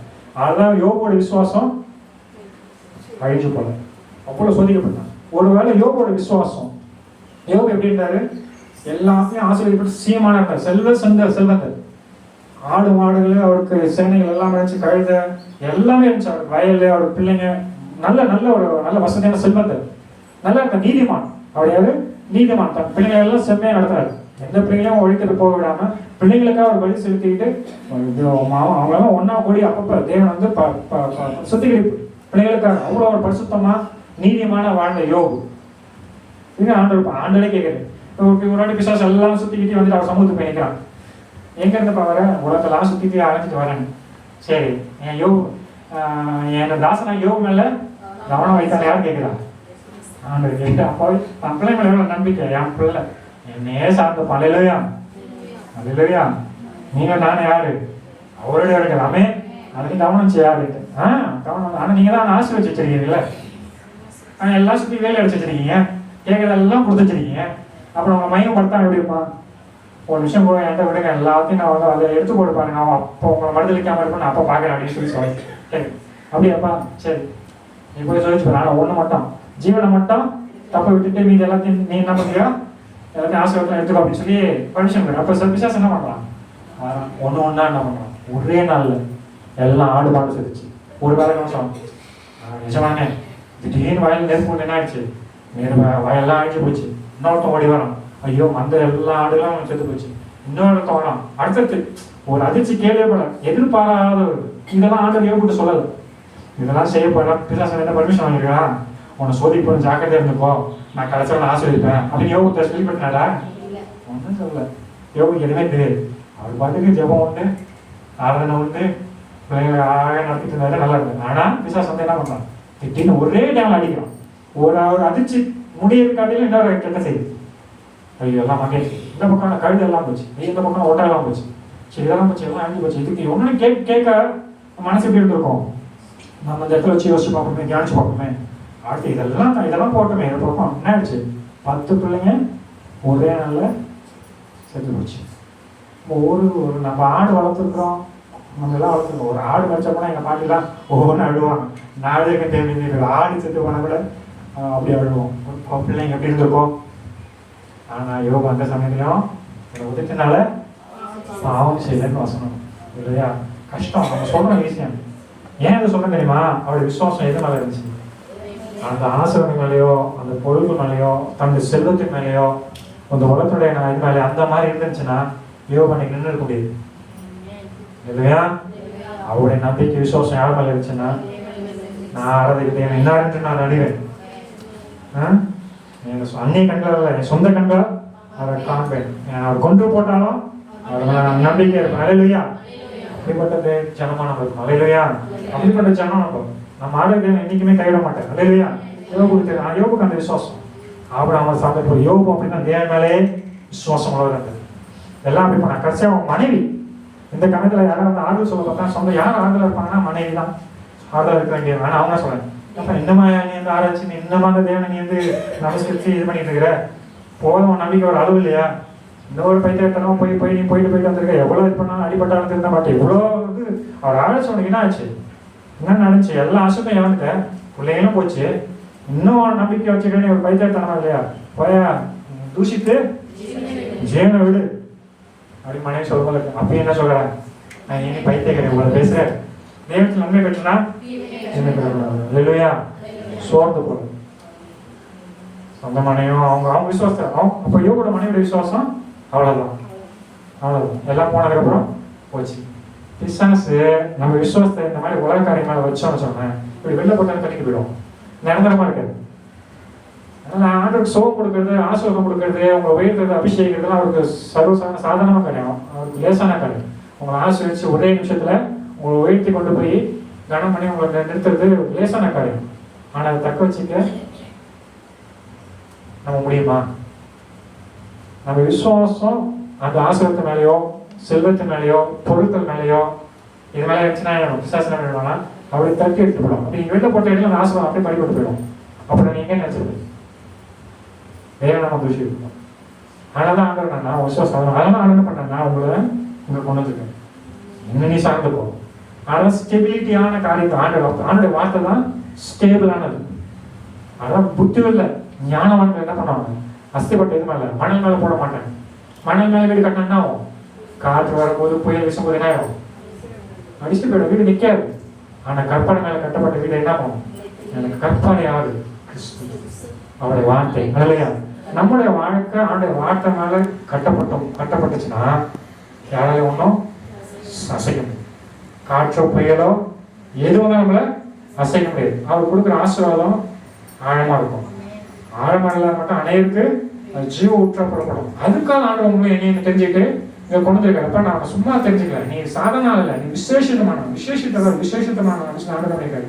நீ என்னுடைய என்ன மாதிரி இருக்கு இல்லையா? முழுமையா நம்ம ஆண்டு சாப்பிடணும். அதனால போய் அப்படி சாப்பிட்டதுனால்தான் ஆண்டு என்ன பண்ணாரு, அந்த விசுவாசம் ஒன்று பண்ண நம்பிக்கை இருப்பேன். அவர் விசுவாசம் அப்ப ஆண்ட மேல இருந்துச்சு. ஆண்டை விட்டார ஆண்டு அப்படியே ரெட்டிப்பா ஆசிரிச்சு அடுத்த சூழ்நிலை. இது இல்லாம மனைவி மட்டும் அவங்க ஃப்ரெண்ட்ஸ் எல்லாம் வந்து நீ என்ன பாவம் பண்ணது இல்லப்பா, அதுக்கான தண்டனை அனுபவிக்கிறது யாரும் ஆண்டு சொல்ல வரல. ஆள் சொல்றாங்களோ இல்லையோ, ஆனா துக்கப்பட்ட மண்டாலே போதுமானதா இருக்கும். சரியாக நம்ம சோதனையே போய் அப்படியே மன உடஞ்சு உட்காந்துருப்போம். அப்பதான் சில கூட்டம் தேடி வரும். ஆமா போனியாப்பா, இன்னைக்கு போயிட்டு அந்த வாசம் கொண்டு போயிட்டு வந்த சரி ரைட்டு, போ அங்கே வீட்டுக்கு போனால் ஏதாவது ஒரு சூழ்நிலை ஏதாவது அது எது மாதிரி நடக்கும். யோசிப்பு வாழ்க்கையில் ஆண்டவர் தரிசனம் கொடுக்குறாரு, இப்படி எல்லாம் உயர்த்துறது. ஆனால் போய் எங்கே சிரசு இருக்கும் தரிசனம் கிடைச்சது ஒன்று. ஆனால் அது இருக்கிறது எது மாதிரி சூழ்நிலை நம்ம வாழ்க்கையில் நடக்கலாம். ஆனால் ஒன்று தெரிஞ்சுக்கோங்க, தேவன் எல்லாத்தையும் சகலத்தையும் அறிஞ்சிருக்காரு. ஆனால் அங்கே போகும்போது என்ன போனேன், ஆனால் நமக்கு ஆப்போசிட்டாக நடந்திருக்கு. நன்மை நடக்கணும்னு பரவாயில்லப்பா, அங்கே போயிட்டு வந்து அதில் தீமாக நடந்திருக்குன்னு சொல்லி சில காரியம் நம்ம நடக்கும். எது மனுஷனும் நடந்தாலும் தேவனுக்கு தெரியாம ஒரு காரியம். அதனால தான் உலகத்திற்கு நடக்கிற உபத்திரங்களுக்கும் நாம அனுபவிக்கிற உபத்திரங்களும் வித்தியாசம். உலகத்திற்கு வர உபத்திரங்கள் வந்து அது நியாயத்திற்கு. நமக்கு தேவனோட காரியத்தை கஷ்டங்களை, நெருக்கங்களை, பாடுகளை, உபத்திரம் அனுமதிக்கிறான்னு சொன்னா நம்மளை உயர்த்துவதற்காக இருக்கும். நம்மளை வந்து செப்பனிட, நம்மளை சீர்படுத்த, நம்மளை பாதுகாக்க, நம்மளை அநேக காசமாக உயர்த்த. மோசை வனாந்தரத்தில் 40 வருஷம் பண்படுத்தினாரு. திடீர்னு கொண்டு போய் பெரிய போஸ்டிங் ஒரு பிரைம் மினிஸ்டர் போஸ்டிங் கொடுத்துருந்தா கையில் போகுமா? நீ திடீர்னு சிஸ்டர் ப்ரமோட் பண்ணி இல்லை என்ன ப்ரமோட் பண்ணி நான் என்னோட பிரைம் மினிஸ்டர் கொண்டு போய் நான் உட்கார வச்சேன்னு வச்சுக்கேன், எனக்கு ஒன்றுமே தெரியாது. இங்கே பேசுவேன், பிரைம் மினிஸ்டர் உட்காந்து பதவி கொடுத்து இந்த தேசத்தை ஆளுக்கு செய்ய முடியாது என்னால். எனக்கு அந்த பக்குவம் இல்லை. தெய்வ கிருபை வேற. ஆனால் என்ன பண்ணணும், பக்குவம் நம்ம பக்குவம் நம்ம ஆண்டு பக்குவப்படுத்துவோம் இல்லையா? அப்போ நீங்க அநேகரை நீங்க ரிச்சிப் கொண்டு போகணும். அநேகருக்கு நீங்க அவசரமா இருக்கணும். அநேகருக்கு நீங்க வந்து அவங்களோட காயங்களை கட்டணும். அநேகருக்கு நீங்க விடுதலையை வாங்கி தரணும்.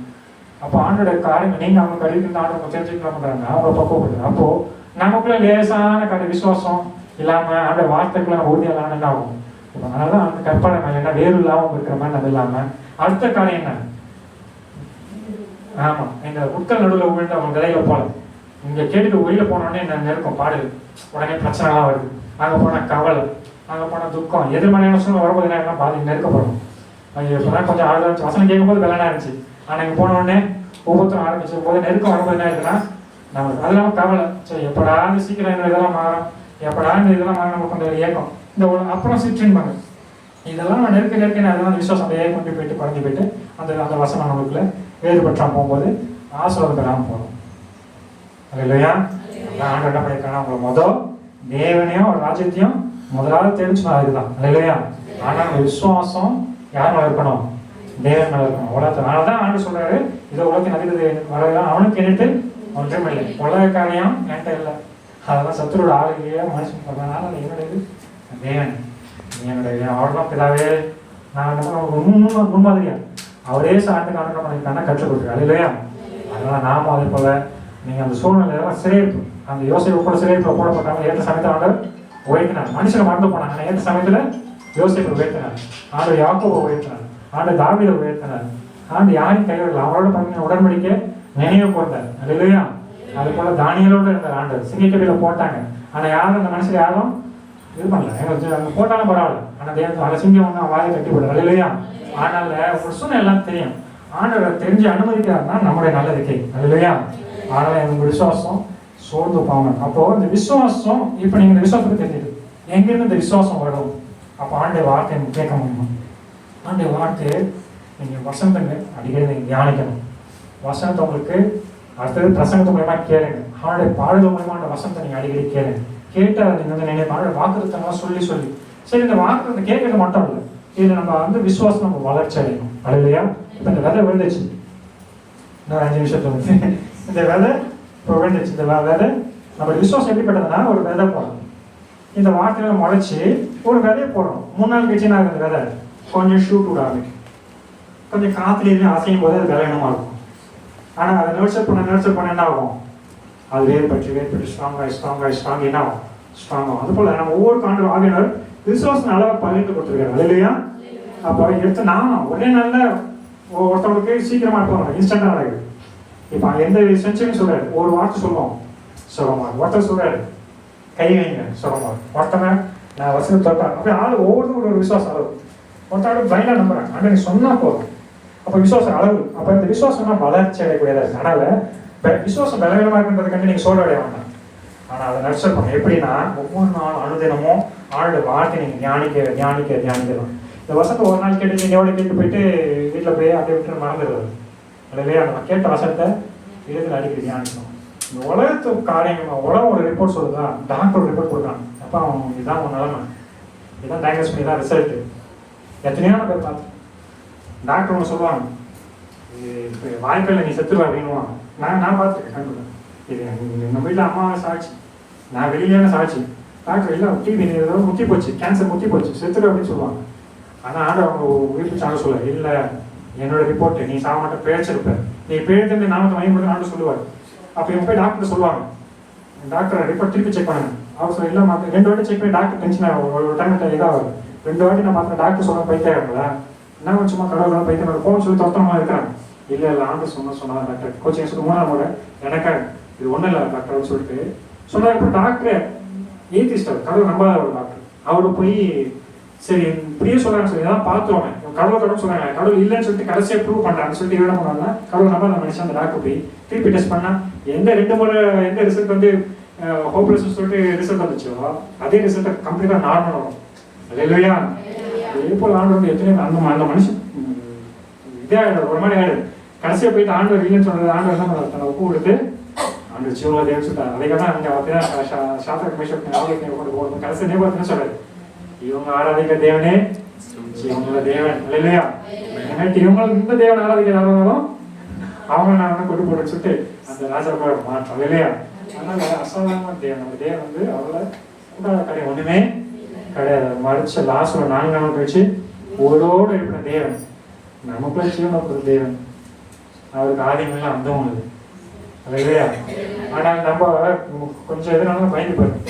நமக்குள்ள லிமிட் வச்சுட்டு இதெல்லாம் தான் மொத்தம் செய்ய முடியும். அந்த ஒரு சில பேர் சொன்னாங்க இந்த எபிரோடு இதுக்கப்புறம் அந்த கூட வந்தாங்க சொன்னேன், அப்பா இது வரைக்கும் ஜெபம் பண்ணா உயிரை இருக்கும் ஜெபம் பண்ணா செய்ய வைப்பாங்க. இப்போ மறைச்சு போயிட்டதுக்கப்புறம் என்ன பண்ண போறாரு? அவங்களுக்குள்ள விசுவாசம் அவ்வளோதான். ஆனால் ஆண்டவர் வந்து அதை தாண்டி அவங்க கூட காரியம் ஒன்றுமே இல்லையா அதனால செய்ய முடியாது. ஆமே. அதனால நம்மளுடைய பலவீனத்தில் நான் நினைக்கிறோம் ஆண்டவருக்கு இதை தான் செய்ய முடியும், இந்த மிஞ்சின கழுத்தாண்ட வாங்கிக்கலாம் செய்வாரா, இது நமக்கு செய்ய முடியுமா, சாத்தியமா, அது எனக்கான ஆண்டு எனக்கு இது செய்வாரா அப்படின்னு நீங்க நினைக்கணும். அப்படி கிடையாது. இல்லையா? தேவன் ஒண்ணு மட்டும் தெரிஞ்சுக்கோங்க, ஐடென்டி. தேவன் நீங்க நான் யாருன்னா ஆண்டோட செல்ல பிள்ளைங்க. இல்லையா? நீங்க நான் அசாதாரண மனுஷன் வந்து உங்களை உதாசனப்படுத்தி போட்டு ஏதாவது சொல்லிட்டு போட்டோம் நமக்கு இது வரைக்கும் தெரியும். ஆனா ஒண்ணு தெரிஞ்சுக்கோம், தேவனுக்கு நமக்குள்ள உறவு என்ன நம்ம தெரிஞ்சுக்கணும். இல்லையா? ஏனதான் நம்ம வரல, நீங்களும் நானும் அந்நியர் கிடையாது, இது வரைக்கும் தெரிஞ்சுக்க மாட்டோம். ஆனா ஃபர்ஸ்ட் தெரிஞ்சுக்கணும், அப்பாட்ட போகணும். அவர் யார்? நம்முடைய தகப்பன். யாரு? இந்த உலகத்துல எந்த மதங்கள்ல தன்னுடைய தெய்வங்களை அப்பான்னு சொல்லி கூப்பிடுறது யாரா இருக்காங்களா? சொல்லிக்க முடியும். நம்முடைய தகப்பன் தான், நம்முடைய ஆண்டவர் தான். மரித்தும் உயிரோடு இருந்து அவர் உயிரோடு ஏன்பா இருந்தா நான் இங்க ஹோப்லெஸ், ஆனா அவர் உயிரோடு இருந்தார், சொன்னபடியே உயிர் இருந்தார். இல்லையா? சொன்னபடி மீண்டும் வருவார். ஆமே. ஆனா இந்த வார்த்தையை, இந்த விசுவாசம் நம்ம எப்படின்னா வளரும் போது இந்த வசனத்தை தியானிக்கிறதா இருக்கு அதிகம். அதே போல இந்த வசனத்தை நம்ம தியானிக்கிறோம், ஆவியான நமக்கு எப்படி கிரியை செய்வது, எப்படி நம்மளை திறந்த போகும். எப்போதுமே ஸ்டாங்கண்டா வந்து ஆண்டு நான் உன்னிடத்துல ஜீவ ஊற்று புறப்பட்டு போகும் அப்படின்னு நாங்கள் சொல்றாரு. நம்முடைய வாழ்க்கை எப்படி இருக்கும்னா நீரோட்டம் போல இருக்கணும். இந்த மாதிரி தேங்கி நிற்கிற தண்ணியை போல இருக்கக்கூடாது ஆசீர்வாதம் இல்லையா? அப்போ ஆண்டு நம்மளோட எப்படி இடைப்படுவார், எப்படி இந்த ஆசீர்வாதத்தை நமக்கு தொடர்ந்து ஃப்ளோ ஆகும், எப்படி நம்ம வளர்ச்சி அடைவோம், வெள்ளம் அடைய முடியும் அப்படின்னு சொன்னா, நம்ம விசுவாசம் எப்படி வளர்ச்சி அடைன்னு சொன்னா, நீங்க தொடர்ந்து நல்ல நேரத்துல இருந்த விதையை போல நம்ம இறுதி எப்படி இருக்கணும், நல்ல நிலமா இருக்கணும். அப்ப நல்ல நிலம்னா என்னன்னு சொன்னீங்கன்னா, இந்த மாதிரி உலக பிரகாரமான காரியங்கள் இருக்கிறாங்க. அப்போ தேவனுக்கு பிரியமான காரியம் என்ன நமக்குள்ள ஆரம்பிச்சு, அப்போ பாவமான காரியம், அதாவது உங்களுக்குள்ள கோபம், உங்களுக்குள்ள கசப்பு, உங்களுக்குள்ளான வைராக்கியம், யாராவது ஏதாவது உங்களை இது பண்ணியிருந்தா கூட, அதான் சொல்ல அடிக்கடி சொல்றது. அடிக்கடி ஆண்டு சொல்றது என்னன்னா, அப்ப எனக்கும் உனக்கும் நடுவில் எதுவும் வராதபடி பார்த்துக்கும். புரியுதுங்களா சொல்றது? தேவன் நமக்கு ஃப்ளோ ஆகிட்டு போகுது, நடுவில் ஏதாவது ஒரு காரியம் தடுக்குன்னு சொன்ன பார்த்தா அது என்னன்னா பாவமான காரியம். நமக்கு என்ன ஆயிடுதுன்னா, நான் ஆரம்பத்தில் ஆண்டவருக்குள்ள நெருக்கி போகும்போது பார்த்தீங்கன்னா, ஆண்டவர்களை வைரக்காம பரிசுத்தமாக ஆனோன்னு வரும்போது பார்த்தீங்கன்னா, என் மேலே அவதரான பழி வரும்போது என்ன பண்ணாங்கன்னா எனக்கு கோபம் ஆரம்பிச்சு. நான் செய்யாத கூட்டத்தில் என் மேலே என்ன சொல்கிறேன், எப்படி என் மேலே சொல்லலாம் அப்படின்னு சொல்லும்போது ஆகிய என்கிட்ட பேசுறது, மகனே நீ அமைதியாக இருக்கு, நான் இருக்கேன், நான் பார்த்துக்கிறேன் அப்படின்னு. அந்த சமயத்தில் சரி ஆண்டு அமைதியாக இருப்பேன். திருப்பி என்ன சொன்ன வரும்போது என்ன கிட்ட ஒரு கடத்தில் என்ன ஆயிடுதுன்னா, டெம்பர் ஆகிட்டு நான் செய்யாதெல்லாம் எப்படி எனக்கு சொல்லலாம், நான் இதை செய்ய அது சில போராடினா எனக்கு ஒரு கடத்தில் கோபம் வந்து நான் எதிர்த்து பேசுறதும் சண்டை போடுறதும் ஆகிட்டு என்ன ஆயிடுச்சுன்னா, தேவ சமாதானம் இழந்து தேவனுடைய வார்த்தையை விட்டு விலகி அப்போ சமாதானம் போயிடும். நீங்கள் சண்டை போடணும். அப்போ ஆண்டு நான் என்ன கடைசி என்ன பண்ணுறேன், ஒரு சுய நீதி எனக்குள்ள, நான் நீதிமா நான் என்ன நான் இது பண்ணி பார்க்குறேன். நான் ஆண்டவர் சொல்றாரு, மனுஷன் ஒரு சொல்லிட்டு போட்டேன், என் மேலே தப்பே இல்லைனாலும் நான் என்ன பண்ணணும், யார் மேலே கஷ்டம் வச்சுக்காம யாரையும் போய் சாரி சொல்றதுல குறைஞ்சி போயிட போகிறது இல்லை. எனக்கு அதை தேவன் பார்க்குறது ஏன்னு சொல்ல ரொம்ப ரொம்ப முக்கியம். நம்ம எல்லாம் ஆசீர்வாதம் பெற்றுக்கிறோம், ஆனால் நமக்குள்ள அந்த ஆசீர்வாதம் நிலைச்சிருக்கிறது இல்லை. அந்த ஆசீர்வாதத்தை இழந்து போயிடும், சீக்கிரமாக இழந்து போயிடும், சீக்கிரமாக சத்து படிச்சுட்டு போயிடும். இன்னொரு காரணம், மெயின் முக்கியமான காரணம் தெரியுங்களா, அது போல தேவன் தொடர்ச்சி வாழ்க்கையை கிரியை செய்யக்கூடாதபடி, அவருடைய திட்டம் நமக்குள்ள நிறைவேற நம்ம பயன்படுத்தக்கூடாதப்படி நம்ம வாழ்க்கையிலே நம்மளே தடை ஏற்படுத்திக்கிறோம். என்ன தடைகள்னா, இந்த கோபம், கசப்பு, வைராக்கியம், யாரோ ஒருத்தவங்க தீங்கு செஞ்சிருப்பாங்க, கஷ்டம்தான் ரொம்ப நம்மளை காயப்படுத்திருப்பாங்க. ஈஸியாக சொல்கிறோம், அது ரொம்ப கஷ்டமா இருக்குது, எப்படி ஒரு மணி கேட்டாரு. ஆனால் ஆண்டவர் என்ன பண்ணுறாருன்னா கிருபை தராரு. ஆண்டவரை மன்னிச்சு மறக்க கிருபை தாங்க. அப்போ நம்மளுடைய ஆவி எப்பொழுதும் என்ன இருக்கணும், ஒரு விடுதலை உள்ள ஆவியாக இருக்கணும். ஆமே, இந்த மாதிரி குப்பைகள்லாம் இருக்கக்கூடாது, அழுக்குகள்லாம் இருக்கக்கூடாது. இந்த மாதிரி காரியங்கள்லாம் ஆண்டவரை எந்த மாதிரி காரியங்களும் எனக்கும் என்ன எந்த கோபம், யார் மேலேயும் கசப்பட வேண்டாம்ப்பா, யார் மேலேயும் கோபம் வேண்டாம். அது என்ன மாதிரி தேவனுக்கு பிரியமா எந்த ஆண்டவரே என்னை ஆராய்ந்து என்னை இதை திறந்து கொள்ளும், என்னை சோதித்து என் சிந்தனைகளை அறிந்து கொள்ளும், வேதனை உண்டாக்கும் வழி எனக்கு உண்டோ என்று பார்த்து நீத்தி வழி நடத்துங்க. அப்போ உமக்கு எனக்கும் நடுவு தடையை காணும், எந்த காரியத்தாலும் அதை நீங்கள் அந்த வேலை எடுத்து போட்டுருங்க, சுட்டரிச்சு போடுங்க அப்படின்னு சொல்லி நம்ம ஒவ்வொரு போடணும் இல்லையா. ஆனால் அப்படி நம்ம ஒவ்வொரு ஜெதிங் பண்ணா என்னன்னா கிளியராக சரி. அப்போ தேவனுக்கு நமக்கு என்னன்னா யாரும் தர ஒரு உறவு, தீர்ப்பான உறவு இல்லையா. அப்போ ஆழமாக வசந்தலாம். ஆனால் என்ன வந்தாலும் நீங்கள் இந்த ரிப்போர்ட்ஸை பார்க்காதீங்க. முதல்ல 1000 சொல்லிட்டோம், டாக்டர் 1000 சொல்லிட்டோம், 1000 பேர் நம்ம கூட சொந்தங்கள் சொல்லிட்டோம், ஃப்ரெண்ட்ஸு சொல்லிட்டோம். யாரும் நெகட்டிவ் பேசினாலும் நீங்கள் என்ன பண்ணுங்க, அதெல்லாம் ஃபோக்கஸ் பண்ணாதீங்க. உங்கள் சூழ்நிலை மேலே ஃபோக்கஸ் பண்ணாங்க இல்லையா. தேவன் மேலே நம்பிக்கையாக இருப்போம், தேவன் மேலே விசுவாசம் பண்ணலாம். அதுதான் சொன்ன மாதிரி வசனப்படி நீங்கள் பயப்படாது விசுவாசமான நெகட்டிவான செய்தி வரலாம். நீங்கள் விசுவாசமாக போகிறதுக்கு காட்டியுமே உங்களுக்கு ஒரு நெகட்டிவ்னஸ். அப்போ நீங்கள் நினச்சிட்டு இப்போ விசுவாசம் போனேன், ஆனால் ஆப்போசிட்டாக முடிஞ்சு பற்றி சொல்லிட்டோம். ஆனால் எப்படி அதுக்கப்புறம் ஏதாவது பேசினாரா, அப்போ குமாரத்தையும் வச்சு பேசிட்டு அதுக்கப்புறம் என் போதை வருத்தப்படுத்தினீங்க அப்படின்னு சொன்னதுக்கப்புறம் எப்படி ஏதாவது பேசினாரா பாருங்க, ஒரு பதில் சொல்லு. இவரு போய் என்ன சொல்லிக்கலாம், சரி ஆண்டவரை மறைச்சிட்டாங்கன்னு சொல்லி. ஆனால் அப்போ கூட என்ன பண்ணல, எப்படி ஆண்டவர் சொன்னா சரி, அந்த விசுவாசத்தை விடாமல் இருந்தேன் இல்லையா. ஆண்டவர் மேல உறுதியாக இருக்கும். எனக்கு ஆண்டவர் எப்படிப்பட்டாரு, சர்வ வல்லவர். நீங்கள் நான் ஆனக்கு தேவன் யாரு. அப்போ நீங்கள் எது மேலே ஃபோக்கஸ்டாக இருக்கணும்னா ஆண்டோடைய finish work on the cross. சிலுவையில் ஆண்டவர் நமக்காக செய்து முடித்த காரியத்தின் மேலே உங்களுடைய விசுவாசத்தை வைக்கணும். எங்க விசுவாசத்தை வைக்கணும் சொல்லுங்க, ஆண்டவர் இயேசு கிறிஸ்து சிலுவையில் நமக்காக செய்து முடித்த காரியத்தின் மேலே விசுவாசத்தை வைக்கணும் இல்லையா. ஆண்டவர் உங்களுக்கு என்ன பண்ணிட்டாருன்னா சிலுவையில் ஆல்ரெடி இன்னைக்கு நீங்கள் வந்து சொல்லி இன்னைக்கு ஆண்டவர் உங்களுக்கு பதில் கொடுக்கல, ஆல்ரெடி என்ன பண்ணிட்டாரு, அதெல்லாம் ஆன்சர் பண்ணிட்டாரு. தெரியுமா உங்களுக்கு, நான் தியானிக்கிறது இல்லை, உண்மை அதுதான். ஆண்டவர் எப்போ பூமியில் வந்து என்னன்னா நம்மளுடைய பாவங்களுக்கா நம்ம மெய்ய ஏசை 53 4 மட்டும் வாசனை ஏசை 53 4 அது மட்டும் அவர் நம்முடைய பாவங்களை ஏற்றுக்கொண்டு நம்முடைய துக்கங்களை சுமந்தார். நாமோ அவர் தேவனால் அடிபட்டு வாதிக்கப்பட்டு சிறுமைப்பட்டவர் என்று எண்ணினோம். நம்முடைய மீறுதல்களின் நிமித்தம் அவர் காயப்பட்டு நம்முடைய அக்கிரமங்களின் நிமித்தம் அவர் நொறுக்கப்பட்டார். நமக்கு சமாதானத்தை உண்டு பண்ணும் ஆக்கினை அவர் மேல் வந்தது.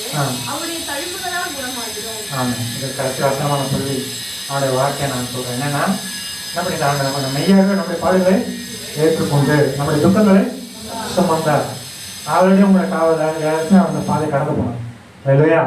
அவனோட கவலை, கண்ணீர், துக்கம், உங்களுடைய ஏமாற்றம், உங்களுக்கு தோல்வி, உங்களுக்கு கஷ்டம், உங்களுடைய என்ன சொல்றது இயற்கையோட காயங்கள் எல்லாம் ஏக்கம், உங்களுடைய ஏதோ இருக்கட்டும், உங்களை ஆழமான காயங்கள் எனக்கு தெரியாது. நான் முகத்தை தான் பார்க்குறேன். ஆனால் உங்களுக்குள்ள இதே வேதனை, உங்களை தவிப்பு, உங்களுடைய போராட்டம், உங்களுடைய அவமானம், நிந்த எவ்வளோ பேச்சு வாங்கிக்கலாம், எவ்வளோ உங்களுக்கு இதாக இருக்கலாம். எதுவுமே இது வரைக்கும் எல்லாமே நம்பிக்கையற்ற சூழ்நிலை, கைவிடப்பட்ட சூழ்நிலை எதுவாக இருக்கும். எந்த காரியம் மறைச்சே போன காரியங்களா அந்த மாதிரி எப்படிப்பட்ட காரியமாக இருக்குது. இதுக்கப்புறம் இதெல்லாம் நமக்கு நடக்காது. இதுக்கப்புறம் வாழ்க்கையில் என்னோட காலங்கள்லாம் தாண்டி போயிடுச்சு. இதுக்கப்புறம் எனக்கு வாழ்க்கையில் ஒரு நன்மைன்றது அப்படிப்பட்ட எந்த சூழ்நிலை இருக்குது. ஆனால் ஆண்டு என்ன சொல்லுவாங்க, இதெல்லாம் பார்க்காது. பேரில் வந்து இயேசு கிறிஸ்துவை பார்க்கும்போது கடல் நடந்தது. ஆனால் கடலில் சீத்தங்களை பார்க்கும்போது ஆயிடுச்சு, மூழ்க ஆரம்பிக்கிறது. ஆனால் ஆண்டு என்ன பண்ண அதையும் கைவிடல. ஏன் சோர்ந்து போயிட்டேன் அப்போ விசுவாசி நீ என்ன பார்க்கும்போது நடந்தல அது போல நம்மளோட ஃபோக்கஸ். அப்போது ஆண்டு மேலே ஃபோக்கஸ் பண்ணிட்டு இருக்கும்போது ஆண்டு பேரு கடல் மேலே நடக்க செய்யுது. அப்போ அதே போல தான் கடல் போல பிரச்சனை அலைகளை போல நான் வாழ்க்கையில் வந்து அவன் கடல் மேலே நடக்க செய்கிற தேவன் இல்லையா? அவர் மட்டும் கடலில் நடக்கிற தேவன் இல்லை, நம்மளுடைய பிள்ளைகளையும் கடல் மேலே நடக்க செய்யலாம். ஆனால் உங்களோட பிரச்சனை எவ்வளோ பிள்ளை இருந்தாலும் சரிதான், மழையை போல உங்களுக்கு தெரியல. ஆனால் ஆண்டு பாடல அது ஒன்றும் இல்லை. உங்கள் இறுதியில் கொஞ்சம் கடுதல் விசுவாசம் இருந்து எவ்வளவு வேணும் சந்தேகப்படாமல் அதை பார்த்து போன் கட்டைக்கிட்டான இடம் சமுத்திரம் போய் தள்ளிட்டு போவோமா. ஆனால் பிரச்சனையை பார்த்து ஃபோக்கஸ் பண்ணாமல் இல்லையா நம்ம மேலே நம்மளோட ஜீவாதிபதி இல்லையா?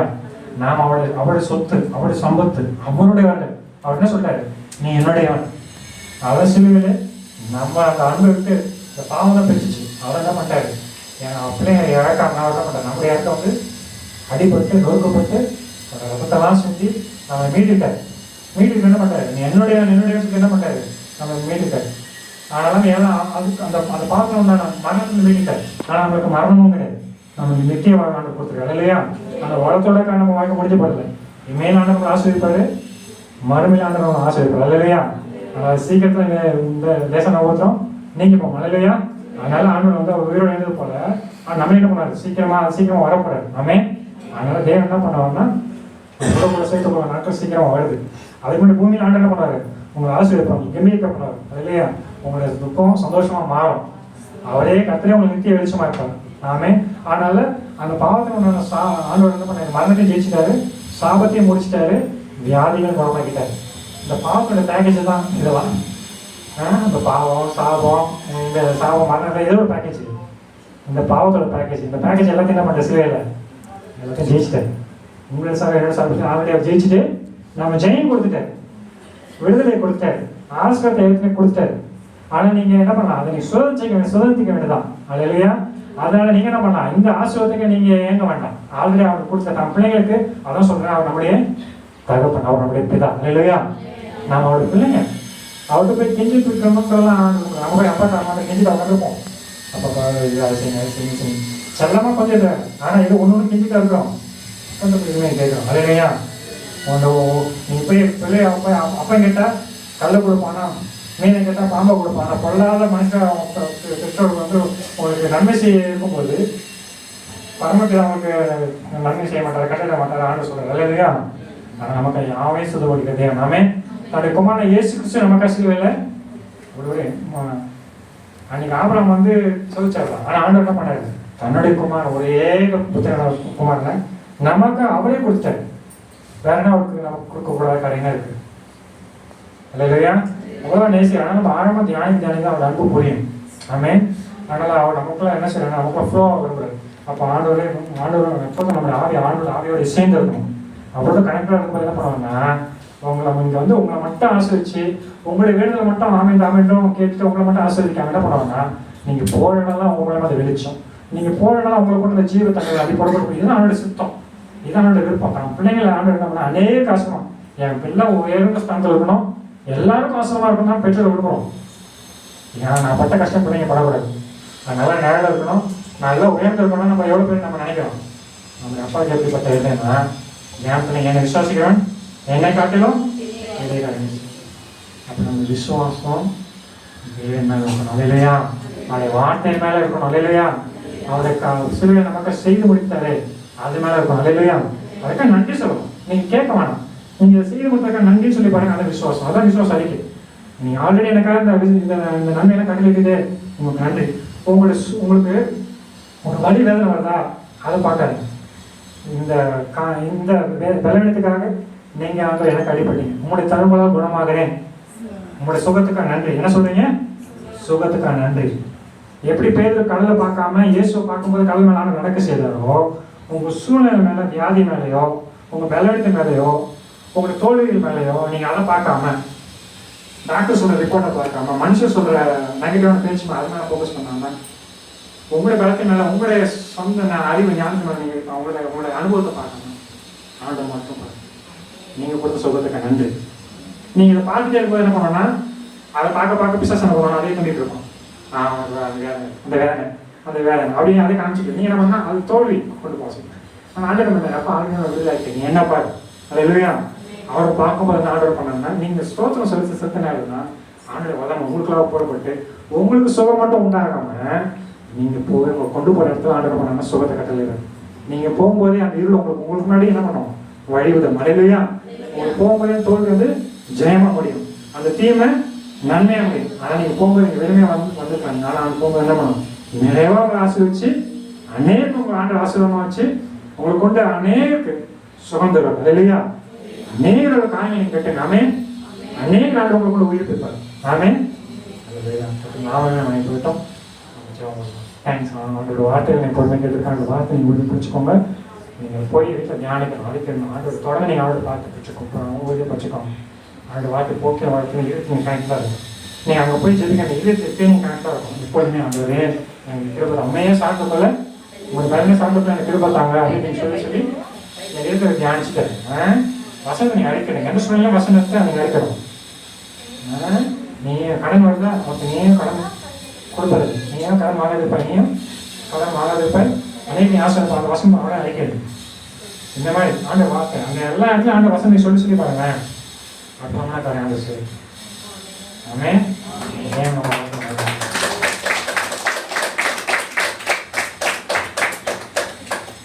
ஒரு சின்ன ஒரு காரணம் சாட்சி மட்டும் சொல்லிட்டு முடிச்சிருக்கேன். நான் ஒரு சின்ன